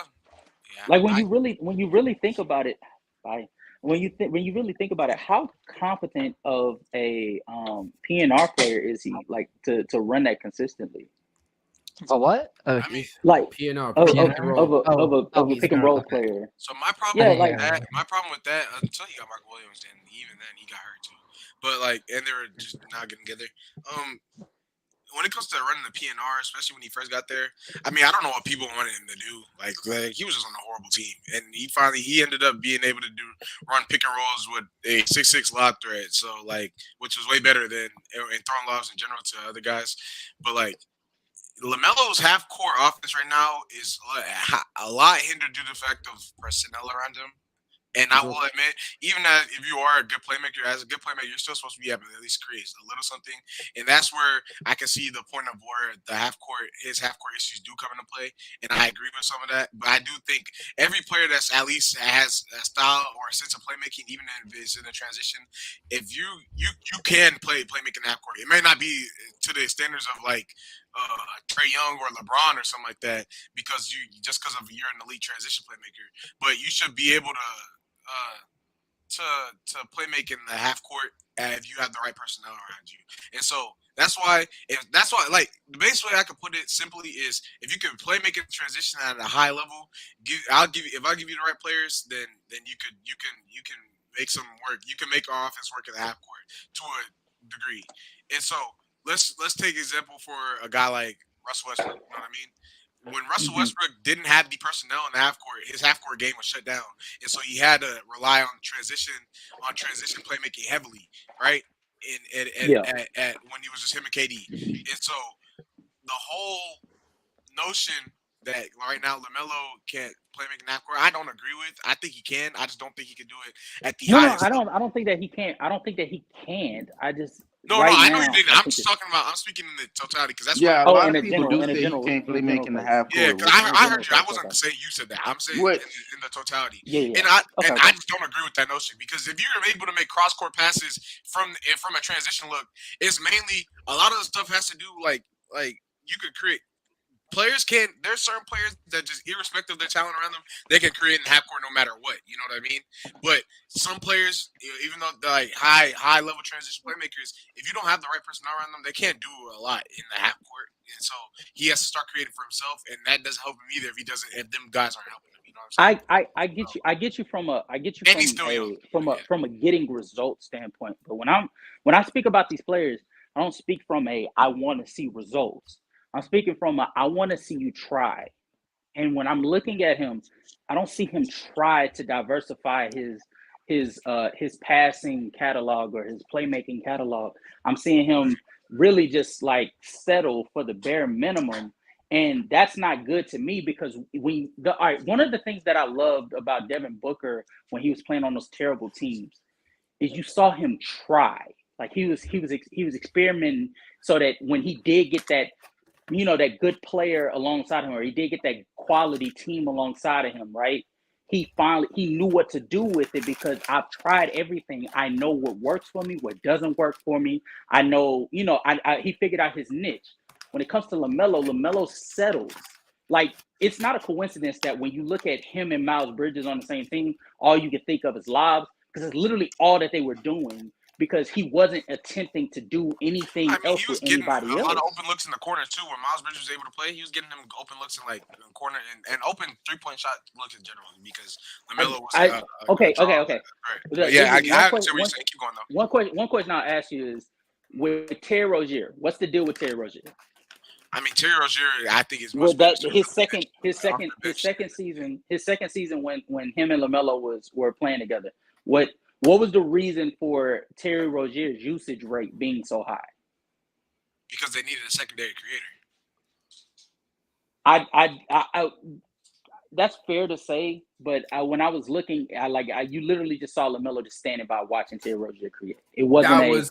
That was true. This is coming from someone who was watching. Two things could be true. I do agree. Yeah, he was literally just sitting by watching Terry Rozier do shit with the basketball. So what you're saying is his effort on the offensive end side of not having the basketball. Exactly. That's the concerning part. I don't have any concerns about his ability. I have concerns about his want to, or his motor. Yeah, to assert himself as that playmaker. Use your skill, use your talent that made you the number 2 overall pick. And when I'm looking at him, although yes, I see the flashy, lobs to Miles Bridges, or I see the witty passes, behind the back passes or skip passes to the corner or something like that. That's amazing, but that's not enough when we're talking about a player that we really visualize, like around this time, getting himself into that top 15 conversation. Damn. But yeah, what's your opinion on his peak then, please? I think as a did I go off track? I thought yes. Oh, my fault. I think he could peak at I think he could pick. I think he could pick at an All NBA second team level. And Okay. Oh, what player go ahead. ranking that is then? What do you That would think? I think that would put him in like a top 15, top 15, top 20 ish You don't. conversation. What do you think is holding him back from reaching the top 10 though? His Scoring defense, aggression. his defensive, his defensive lack. I think he His genuinely has the ability to become that defender though. He has the size and he's not a like immobile 6'8" player. He's actually quite It's not mobile as about being well. mobile though. I'm not gonna lie. I know it's also defensive IQ. I didn't Yeah, and the wherewithal yeah. to know defensive his positioning. awareness is No, horrible, bro. Like it's disgusting, bro. So like, Yeah, all right, fair enough. I don't know. Watching LaMelo, I don't really see much of a reason to on-ball think that he is. skills. I don't think his. I think as an off ball roamer, he could probably get better. You know, like picking the ball and creating more fast break attempts from that sense because he really likes like getting on a fast break. So I think that would be a good niche for him. But as far as like defense on the totality, I don't really see him becoming a good defender on ball or outside of like picking the ball in the lane and stuff like that. I don't really see him being So much yeah, of a that's value. what I was gonna say. Literally, unless he's really focusing on the lane, he doesn't have an awareness at all to like, oh yeah, I'm gonna get that steal. And if he's like on the basketball and he's guarding, he'll reach. He reaches a lot if you ever notice. But like, it's not to that. It's not like he doesn't do it against actual like high IQ players is what I should say. He does it against the lower IQ players, and then a lot of players don't capitalize off of the fact that he's reaching or whether or not they want to get a foul or not. That's why he's not in a lot of foul trouble a lot of the times. But So yeah, I think it's his defense and then and then that's really about it because I think his scoring. I think with a more competent roster around him at some point, I think his scoring ability, like efficiency wise, will get better. And I think from a playmaking standpoint, I think he will like start to like want to dabble in those like more creative passes or more high difficult, high leverage passes, like in a half court setting. So I think that'll come, but I think the defense will be so bad that like it'll be like Damian Lillard all over again. Like he'll be so good offensively, but he'll be so bad defensively where you really cannot give him that slight that you want to give him. I feel you. All right, yeah. JJ, your turn. What do I really have to say about LaMelo Ball? I love his transition playmaking. You got that J Kid in him. Sorry, Karen. I do want to see what he can be with more talent. So B Miller is a great example of what I want to see because that's another player that I feel like is a great piece that you put around him. So I'm happy they did that. Honestly speaking, he can be like if he ends up being really good, he could be like one of those other players that like in that like. Not Jimmy Butler, but in that range of like rolling from like the 10 to like 13 and stuff like that. If he ends up being like good like that, if he ends up being who he's supposed to be. But honestly speaking, I think he could be like lower 15, like 20 range. Honestly speaking, it'd be at his best. So. 1 second. I got you. Carry on, bro. But yeah, so that's really all much I got to say about him. He's still a great shooter. Not great. Great is an understatement. He can knock the ball out the park, bro. Yeah, I was about to say great is a little bit of a split. Yeah. He's solid. Great was great. I think he knocked that thing out the park, bro. So. Knocking me out the park 3. All right. As long as someone else said it, it's I knocking out the park is nothing crazy. Y'all watch baseball, y'all understand? No. I don't mean that. I don't mean no, like. But saying that for his shooting. Like, that's a little crazy. But news. The amount of difficulty Hello? to be a 3. Hello, sir. Well, he actually knows how to attack the basket. He just doesn't do it. But yeah, that's it. It just he don't have he know how to. Of course he know how to. But it just the point of him doing it consistently and showing his aggression at times. That's the only thing with LaMelo. But I do think he could be a top 20 player. I don't know about the top 15 part. The problem with Lamelo for That's me what I is said. I said if he ends up being like really, really good, players drop off too. So Yeah, Dev, let's go. I said the problem with Lamelo for me is his health right now. That's been the biggest issue. Him staying on the floor because, like what Zeno said, he is one of the best passers in the league. He does have That's what great casual pace said. control and casual set. oh casual. Excuse me, casual sound. So I don't know. I don't know why I got W W glazing me. Anyways, Karen. well, but I think Melo needs to get to the rim more for his size. I would like him for him to get to the rim a lot more. Instead of being 6'7", I do think his shot is that he's also a really good shooter, mid range, and a 3-point shot. I think the 3-point shot can become better as well in due time. I think he's streaky from there, but I do think he'll have seasons where he's like above league average or league average as well. And I love his I think he'll be like what JJ said. He'll be. I can see him being good in passing lanes because he has a length and I didn't say he's good. I just said he literally has no awareness and that he does it only when he's failed. no, I'm saying he could be. I'm saying he could be because like you said, I think it'll come in due time. The IQ will come in due time. I think Lamelo will Again be with a the top. positivity. I think he is a top guard. He will be a top guard in the league. Top guard in the league, right? But right now, it's kind of hard for me to see it because like I don't see him being available right now, and availability is a key issue with me, and a defense as well. So and a scoring aggression. So we'll see if it'll pick back up because he does have a lot of potential, a lot of upside. Because I think coming in, he has superstar potential due to what we've seen of him overseas and his first season in the league, but it still hasn't all come together yet.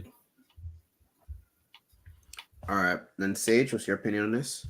I'm gonna keep this a little short. I think like he can be like in like the top 12 range, 12 to like 12 like 12 to 15 10 ish. to 15. Not like 12 to 15. I could see maybe 10, but probably say like around 12 is where I would think I'd have him be.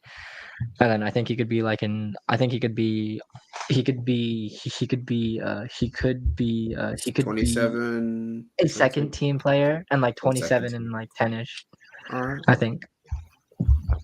Oh, All right. So, Jesus Christ! I just realized we've been on the Ball for like a fuck ton of minutes. Nasty.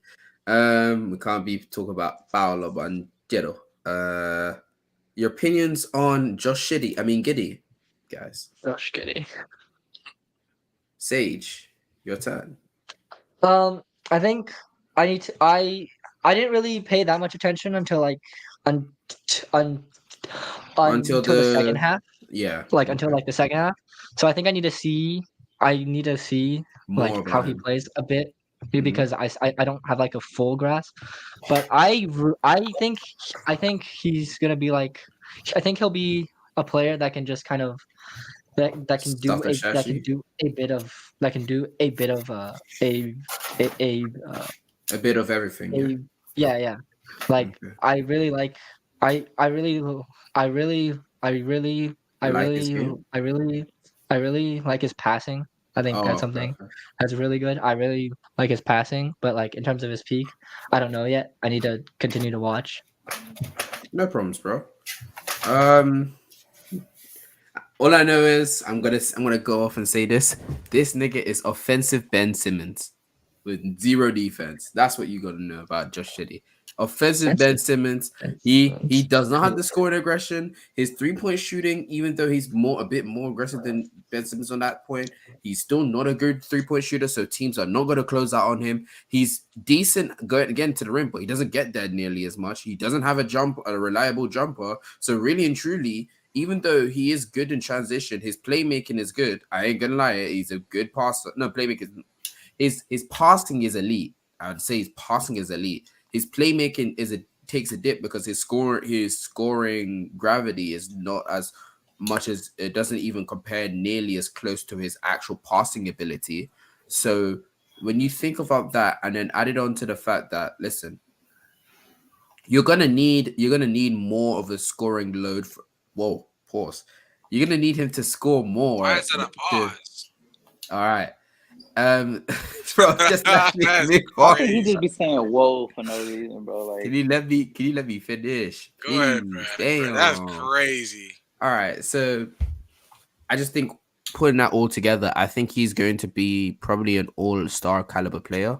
I don't think he's the biggest issue with him is that he's going to be a big guard that's not going to be able to really play any position on defense because as a small guards are going to be able to blow by him because he doesn't have the lateral foot speed to contain them, and also he's also not a good screen navigator in my opinion. He doesn't know necessarily where to place himself in defensive situations. I think he's a decent rebounder, which is a plus. I'm actually kind of a person that's kind of high on rebounding. I ain't gonna hold you. It's kind of weird why I am, but I'm high on rebounding. Yeah, and I just think that there's too many holes in his game, and I don't see him becoming a better 3-point shooter. I don't see him. I may see him getting a mid range, but I don't think it's going to be to the point where people are going to respect it to the point where it's providing spacing. Like I said spacing like that because I'm doing air quotations when I Nigga, say respect spacing. Josh, nigga. No, that is Josh Shitty right there. I ain't respecting Josh Shitty. he said, He "Respect, Respect Josh." because my point guard. that's offensive Ben Simmons. I ain't respecting that bum. So yeah, that's my opinion. He's an all-star caliber player. That's all. Next could be fuck Dev. Respect baby Jason Kidd. But Is everyone Jason Kidd? Does he know? Does he know that Josh Shitty is worse than Jason Kidd? Does he know? Is everyone Jason No, Kidd man. too? baby Yeah, Jason Kidd. clearly. Nah, Everybody, but what? Josh Giddey. My thing with Josh Giddey, I really love him as a I'm messing with Josh Giddey. I don't care what I he do say. like his playmaking ability. Obviously, him as a scorer isn't there. His 3-point shot isn't there. I think He he'll will never be be more there. of a He'll probably be like a higher end Ricky Rubio, probably Ricky Rubio potential when he goes coming to the league. Like probably make an All Star game, nothing too much, but I do think he needs to improve defensively because he is very slow defensively and he doesn't have much lateral quickness. Also, I think him being a scorer does need to improve so his playmaking ability can be more effective. Because if he's more of a scorer, not even just more of a scorer, it'll help him open the game and even take the load off for Shea. Because defense in the playoff time can start to just go all out on Shea Gilgeous, and I think Giddy probably has the best ability to be the secondary scorer / shot creator for this OKC team in the future. And also Giddy, he does run the ball. He does run the floor really well. He's a good passing transition. He is a good passer in the half court offense as well. Giving the ball to Shea Gilgeous, giving to the spot out the way.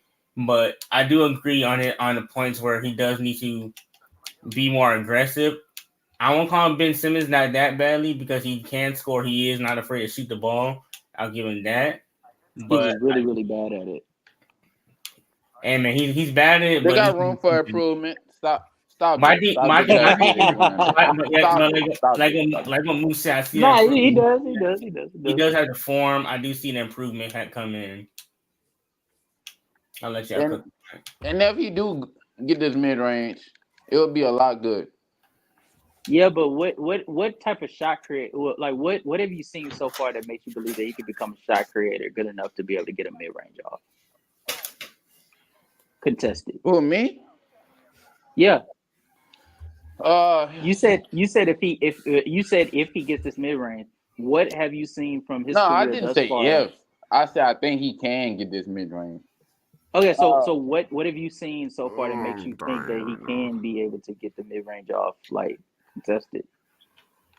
Because so far Never from know what I've what seen, I think his jump shot is his like ability set. He has a set to shot. not shoot the 3 ball very efficiently. He gonna realize that like what we need to do. We gotta get into something other than just driving to the rim. So I think he's just gonna put that in his game as better. So So what's your opinion? you think it's just gonna pop there? Yeah, I think he just felt like I said, he gonna be. He not this fast ass player. He not this quick ass player, but he's shifty. I like his shiftiness. like his ability to get to his spot when he needs to, and I think he will add that mid range to his game so he can get to his spot, and I think his mid range is gonna be that spot whenever he do put that into his game.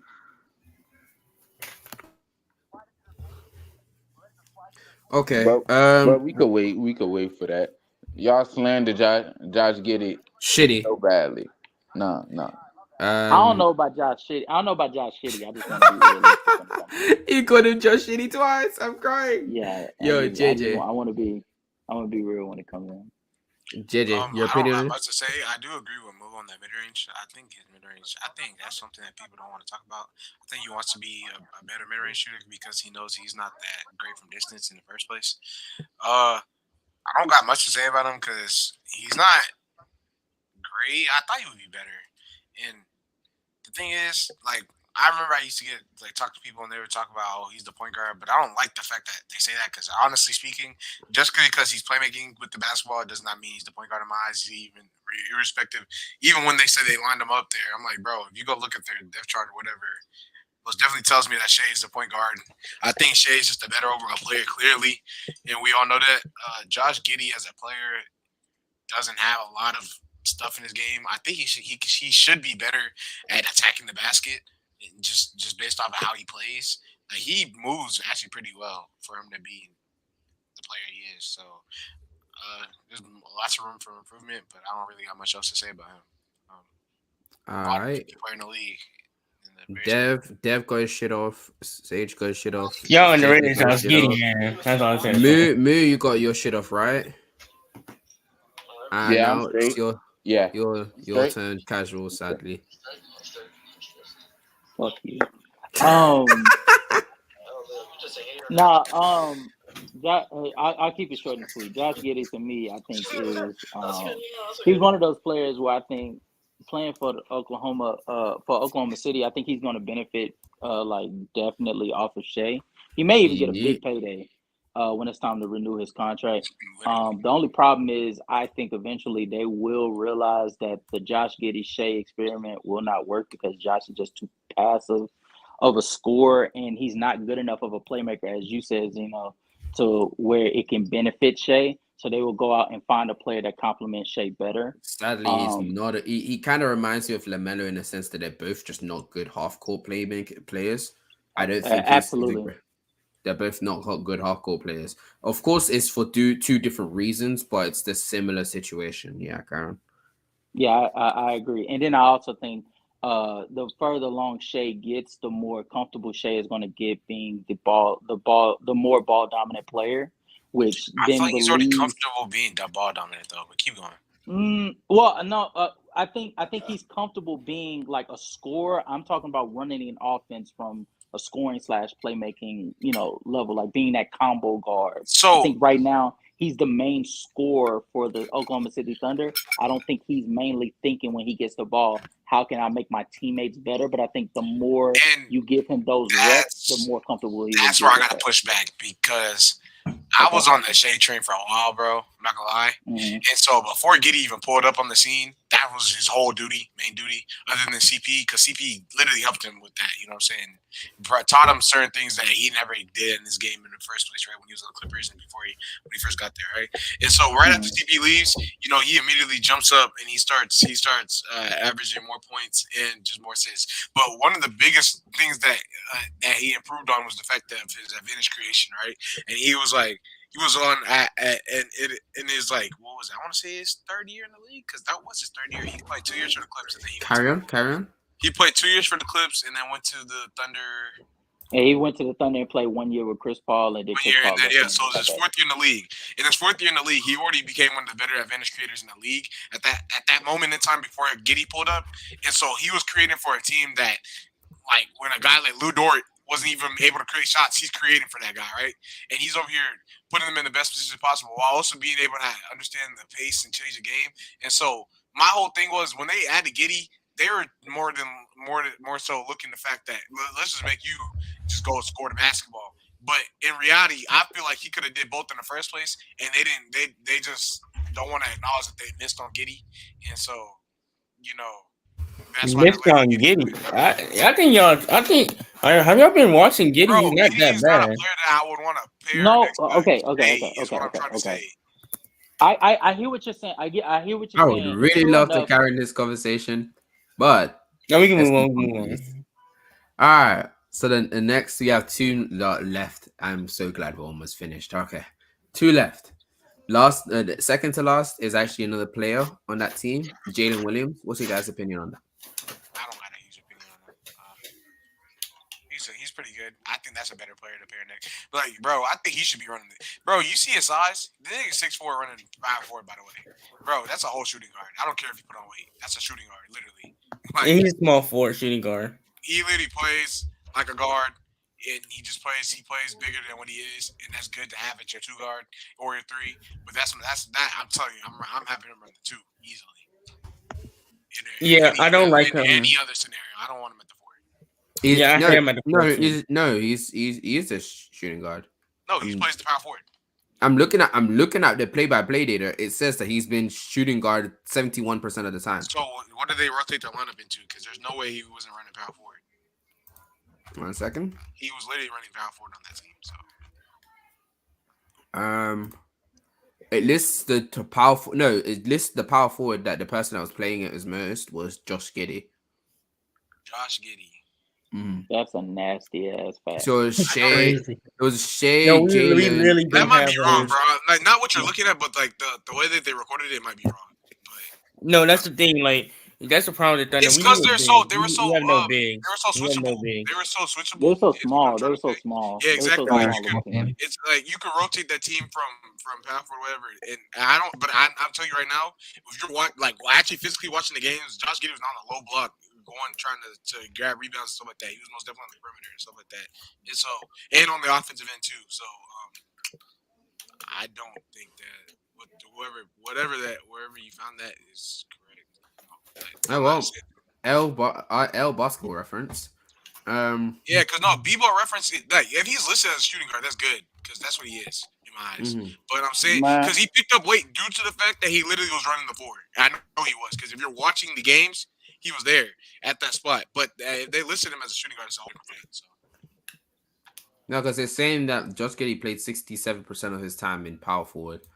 Newdor played 61% of the time on small forward, and then last year don't count. Last year don't count.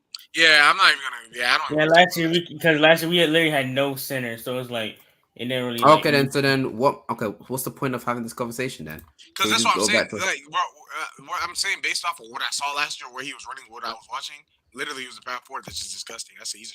Like Jalen Williams is the guy that I'll put next to Shea. Shea is starting at the point. Jalen Williams is at the 2. Giddey, if he has to play, would have been at the 3 in the first place, and like that's what it was. But also you can rotate that the other way too. So yeah, I'm about to say the other way around because. But that's only because Giddey has to play. Like if realistically, Giddey didn't have to play. Jalen Williams is my 2. So I put J-Dub as a 3. I think he's more of a 3 guy because we get Lou Dort up out of there. Lou Dort is already gonna be gone after Case and Wallace. I'm saying we need to get him up out of there. All right. As I said, Jalen Williams. What about you, Casual? Come on, your opinion.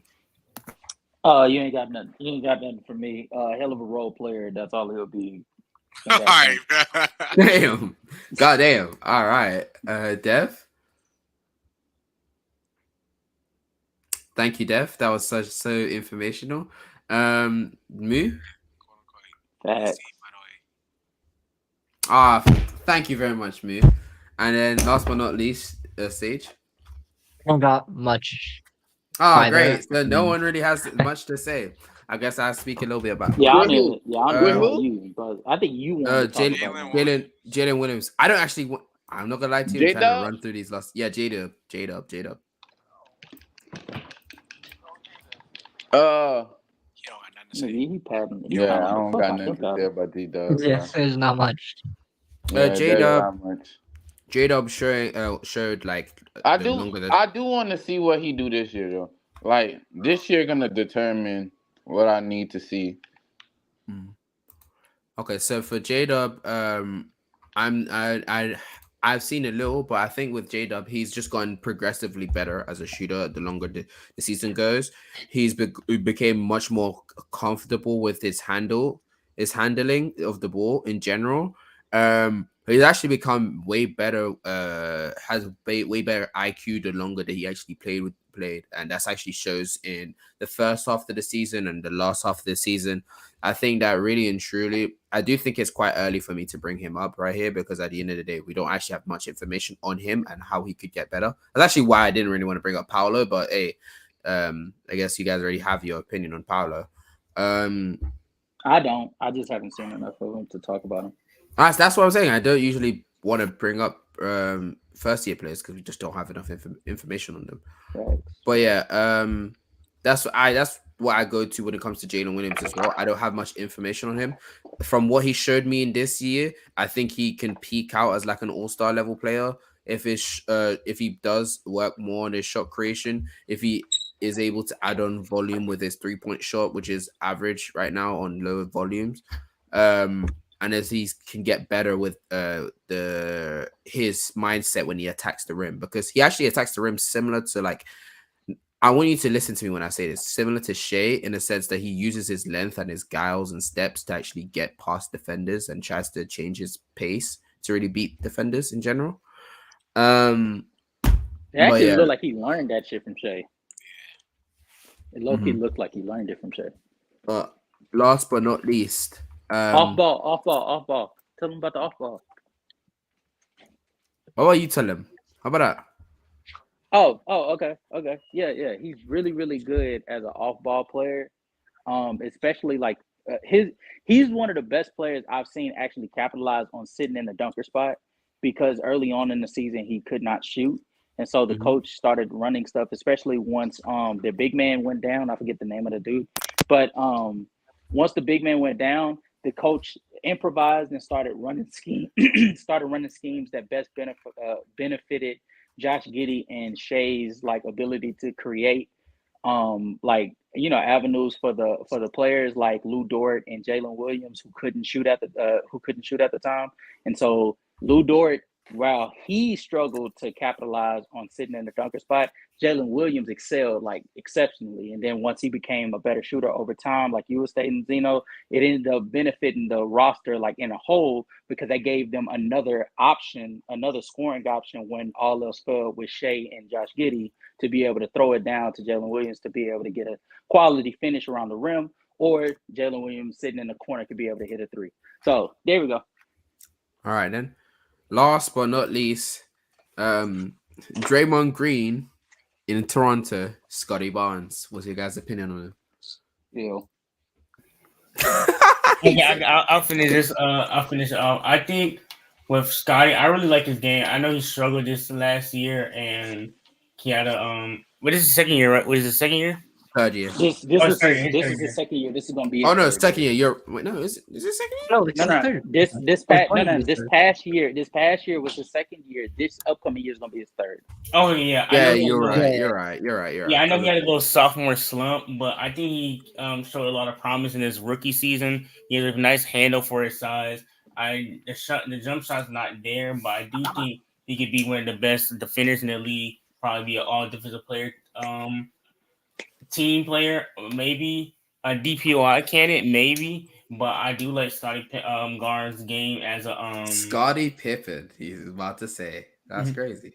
Yeah, Scotty Pippen. I do like Scotty Barnes' game when it comes to his aggressiveness, his defense, and being one of the better point attack defenders in the league. I do think he can also be a good roamer as well. I think Scotty Barnes' issue is his jump shot and his shot creation because he's not really elite at that point. I do think he needs a creator for him to help him create his own shot so he can be more of a off-ball player, roll man, dunker, and probably more of a spot-up three-point shooter. I'm never gonna see him be. I don't see him being like no elite pull-up guy. But I do think he can get to the rim, finish well. He's very athletic as well. I think that's the highlight point of Scotty Barnes. So I think Scotty Barnes can be one of the best defenders of the league when we see in that conversation with him, Mobley, maybe Jaden McDaniels. I think McDaniels would be better, but I think he'll be in that conversation. I do want to add on to what he said. I think as much as I was memeing and I was making a joke about him being Draymond Green, there's some type of truth to it. I actually think he's quite a Swiss Army knife already. I think already he's shown that he has the playmaking chops. I think one of the biggest reasons due to his sophomore slump is due to the spacing on that team. That spacing on that team is ass. It Criminal. was so bad It's gonna actually improve. that It's gonna improve. I agree with that, but it was so bad to the point that actually even Fred Van Fleet had a down year shooting. So literally they had zero spacing on that team. So I'm not surprised that Scotty Barnes like efficiency did not rise when he's playing with what's called 2000s offense type of beat like in the 2023. Like well of course he's not gonna have an efficient season, but I also do believe to TLDR it, he's already a great and switchable defender right now. It's great, good switchable defender right now. I think he has the potential to be rivaling Jaden McDaniels as one of the best wing defenders that we have in the league. I think he's a great playmaker. Do I think his scoring can take a jump? I do believe so. I think he could be one of the better not one of the best scorers in the league, but I think he could be a consistent scorer in the league, especially attacking the rim. Would he ever get a 3-point shot? I'm not sure. I believe he won't get a 3-point shot. Mid-range, maybe. So I think with the mid-range, being able to attack the rim, because he doesn't, it's not like he shies away from attacking the rim. So he has no scoring aggression issues, in my opinion. He's also a good playmaker while also being in contention as one of the best wing defenders in the league. Yeah, I think he actually has an all-star level peak. If not, probably lower all NBA with what I just said earlier. I genuinely believe so. I'm just not. Of course, you would think I'd shit on him because I'm a Philly fan, but all things like being Benny. Jesus Christ, I can speak English there. Being genuinely serious there, I actually think he has an all NBA peak, low NBA though, borderline. Who's next? JJ, your opinion? JJ? Facts. 100%. JJ.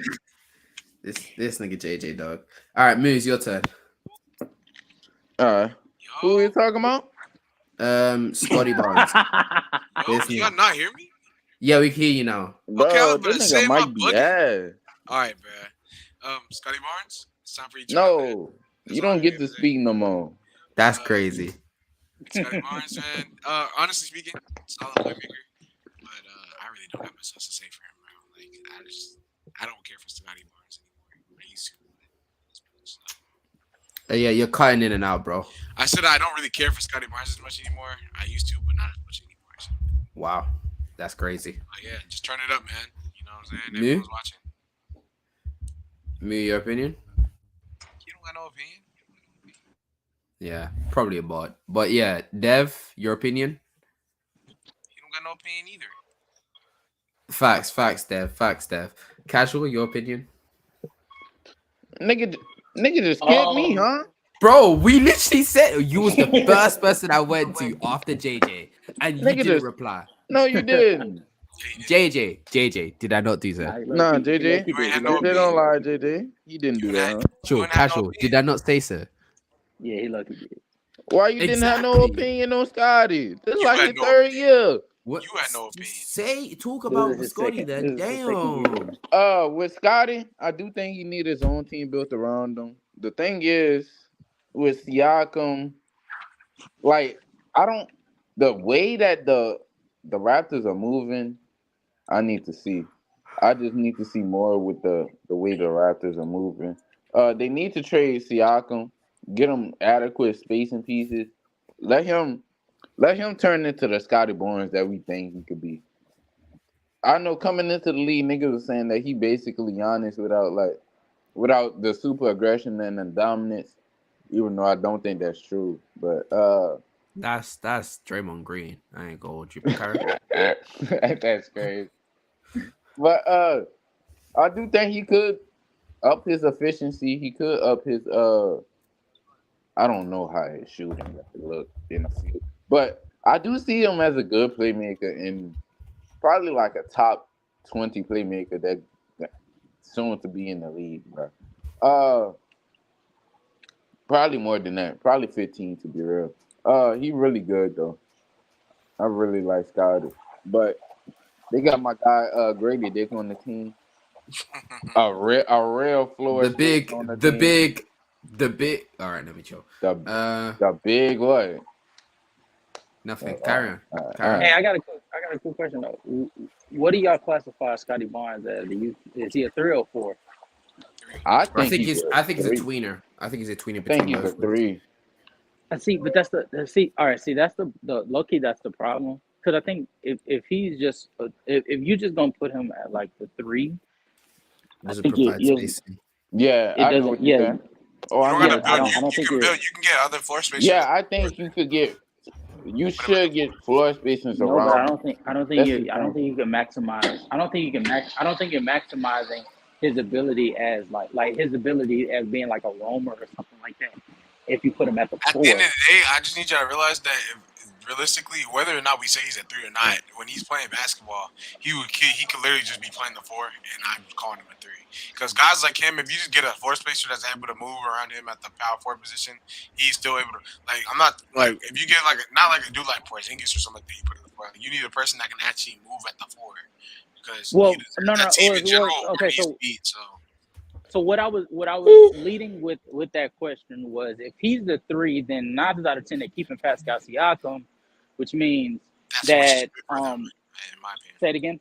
Which is good for him if they were trying to build a team. Which makes it easier for him on the defensive end, but on the offensive end, I think that's one less like floor spacer that you could be able. He's actually the only amount of sports season they have other than Grady Dick. Was he? I thought he had a down year 3-point shooting this year. Who? I mean, sports spacing is the only condition Pascal. 3-point shooting. So Yeah, everyone on that team no, had a down year from shooting. even in the mid range. I mean Pascal. Yeah, I guess so. I guess you could say that. Yeah, But, literally everyone there was not that. Wait, just want to make sure. 22, 23. Everyone there that was like either a mediocre 3-point shooter or weren't that good. The only ones that were Yeah. actually good was OG, who is always he actually played 67 games, so he was actually decent, and Gary Trent, but he's a negative on defense. So those two players were most likely switching for each other because Gary Trent plays. So I guess where I'm going with this is basically when it comes to Scotty Barnes, I think the only thing that holds him back is the team that's around him. I think he's the only player that I've ever like looked at and just like vehemently just like remember thinking in my head that nigga is like so dependent on what's around him because his skill set is basically is built to like help. You know, like it's not built to like for him to create on his own, maximize teammates on his own. I think it's built for his teammates to be of like, sort of like you were saying with Draymond, like how Draymond complements Steph, right? But if you took Steph, when Steph and Clay were off the team, he couldn't be able to create on his own. But as soon as they came back, it got right back like it never left. That's sort of in Scotty Barnes' situation where like if you give him the requisite pieces, the requisite shooting, you know, for and like just like at the very least some type of creation so that he doesn't have to create on his own. He could be created for to a certain extent. I think you make things so much easier for his game and maximize him on the offensive end because I think defensively he'll be good regardless. But I think if you do that, that maximizes him on the offensive end, which in turn maximizes the team as a whole, and they can legit be a playoff contender for like years to come. I feel you. Anyone else has to say something? I'll take that as a no. So, episode 3 is over. This is Full Court Press, episode 3. Thank you guys for coming through. Hey, I got one thing to say, bro. Yeah. I got one question. Y'all talking about AJ Griffin, right? No. He a bum. Y'all are some nasty folks, man. It's crazy. He a bum, and y'all gonna trade Trae Young. All right. Before you guys even start this shit, before you guys even start this shit, let me finish this shit off, please. All right, so it's Full Court Press episode. So we can't 3. talk about AJ Griffin. Nigga out, nigga. Not now, nigga. Bro, he's a young player. You can't talk about. Nigga, I don't give a shit. We did 25 We players. talked about Speaking of Josh Giddey, but we can't talk about AJ Griffin. because we did 25 players and it's top 25 on the 25 and But Josh Griffin's better than AJ Griffin. What? That's not. Anyways, it's Full Court Press episode 3. Thank you for all of you for who is watching right now. Thank you for staying through this and enjoying me, JJ, Casual Dev, Moo, and even the Sage for talking. I'll catch you guys later. Bye. This is crazy.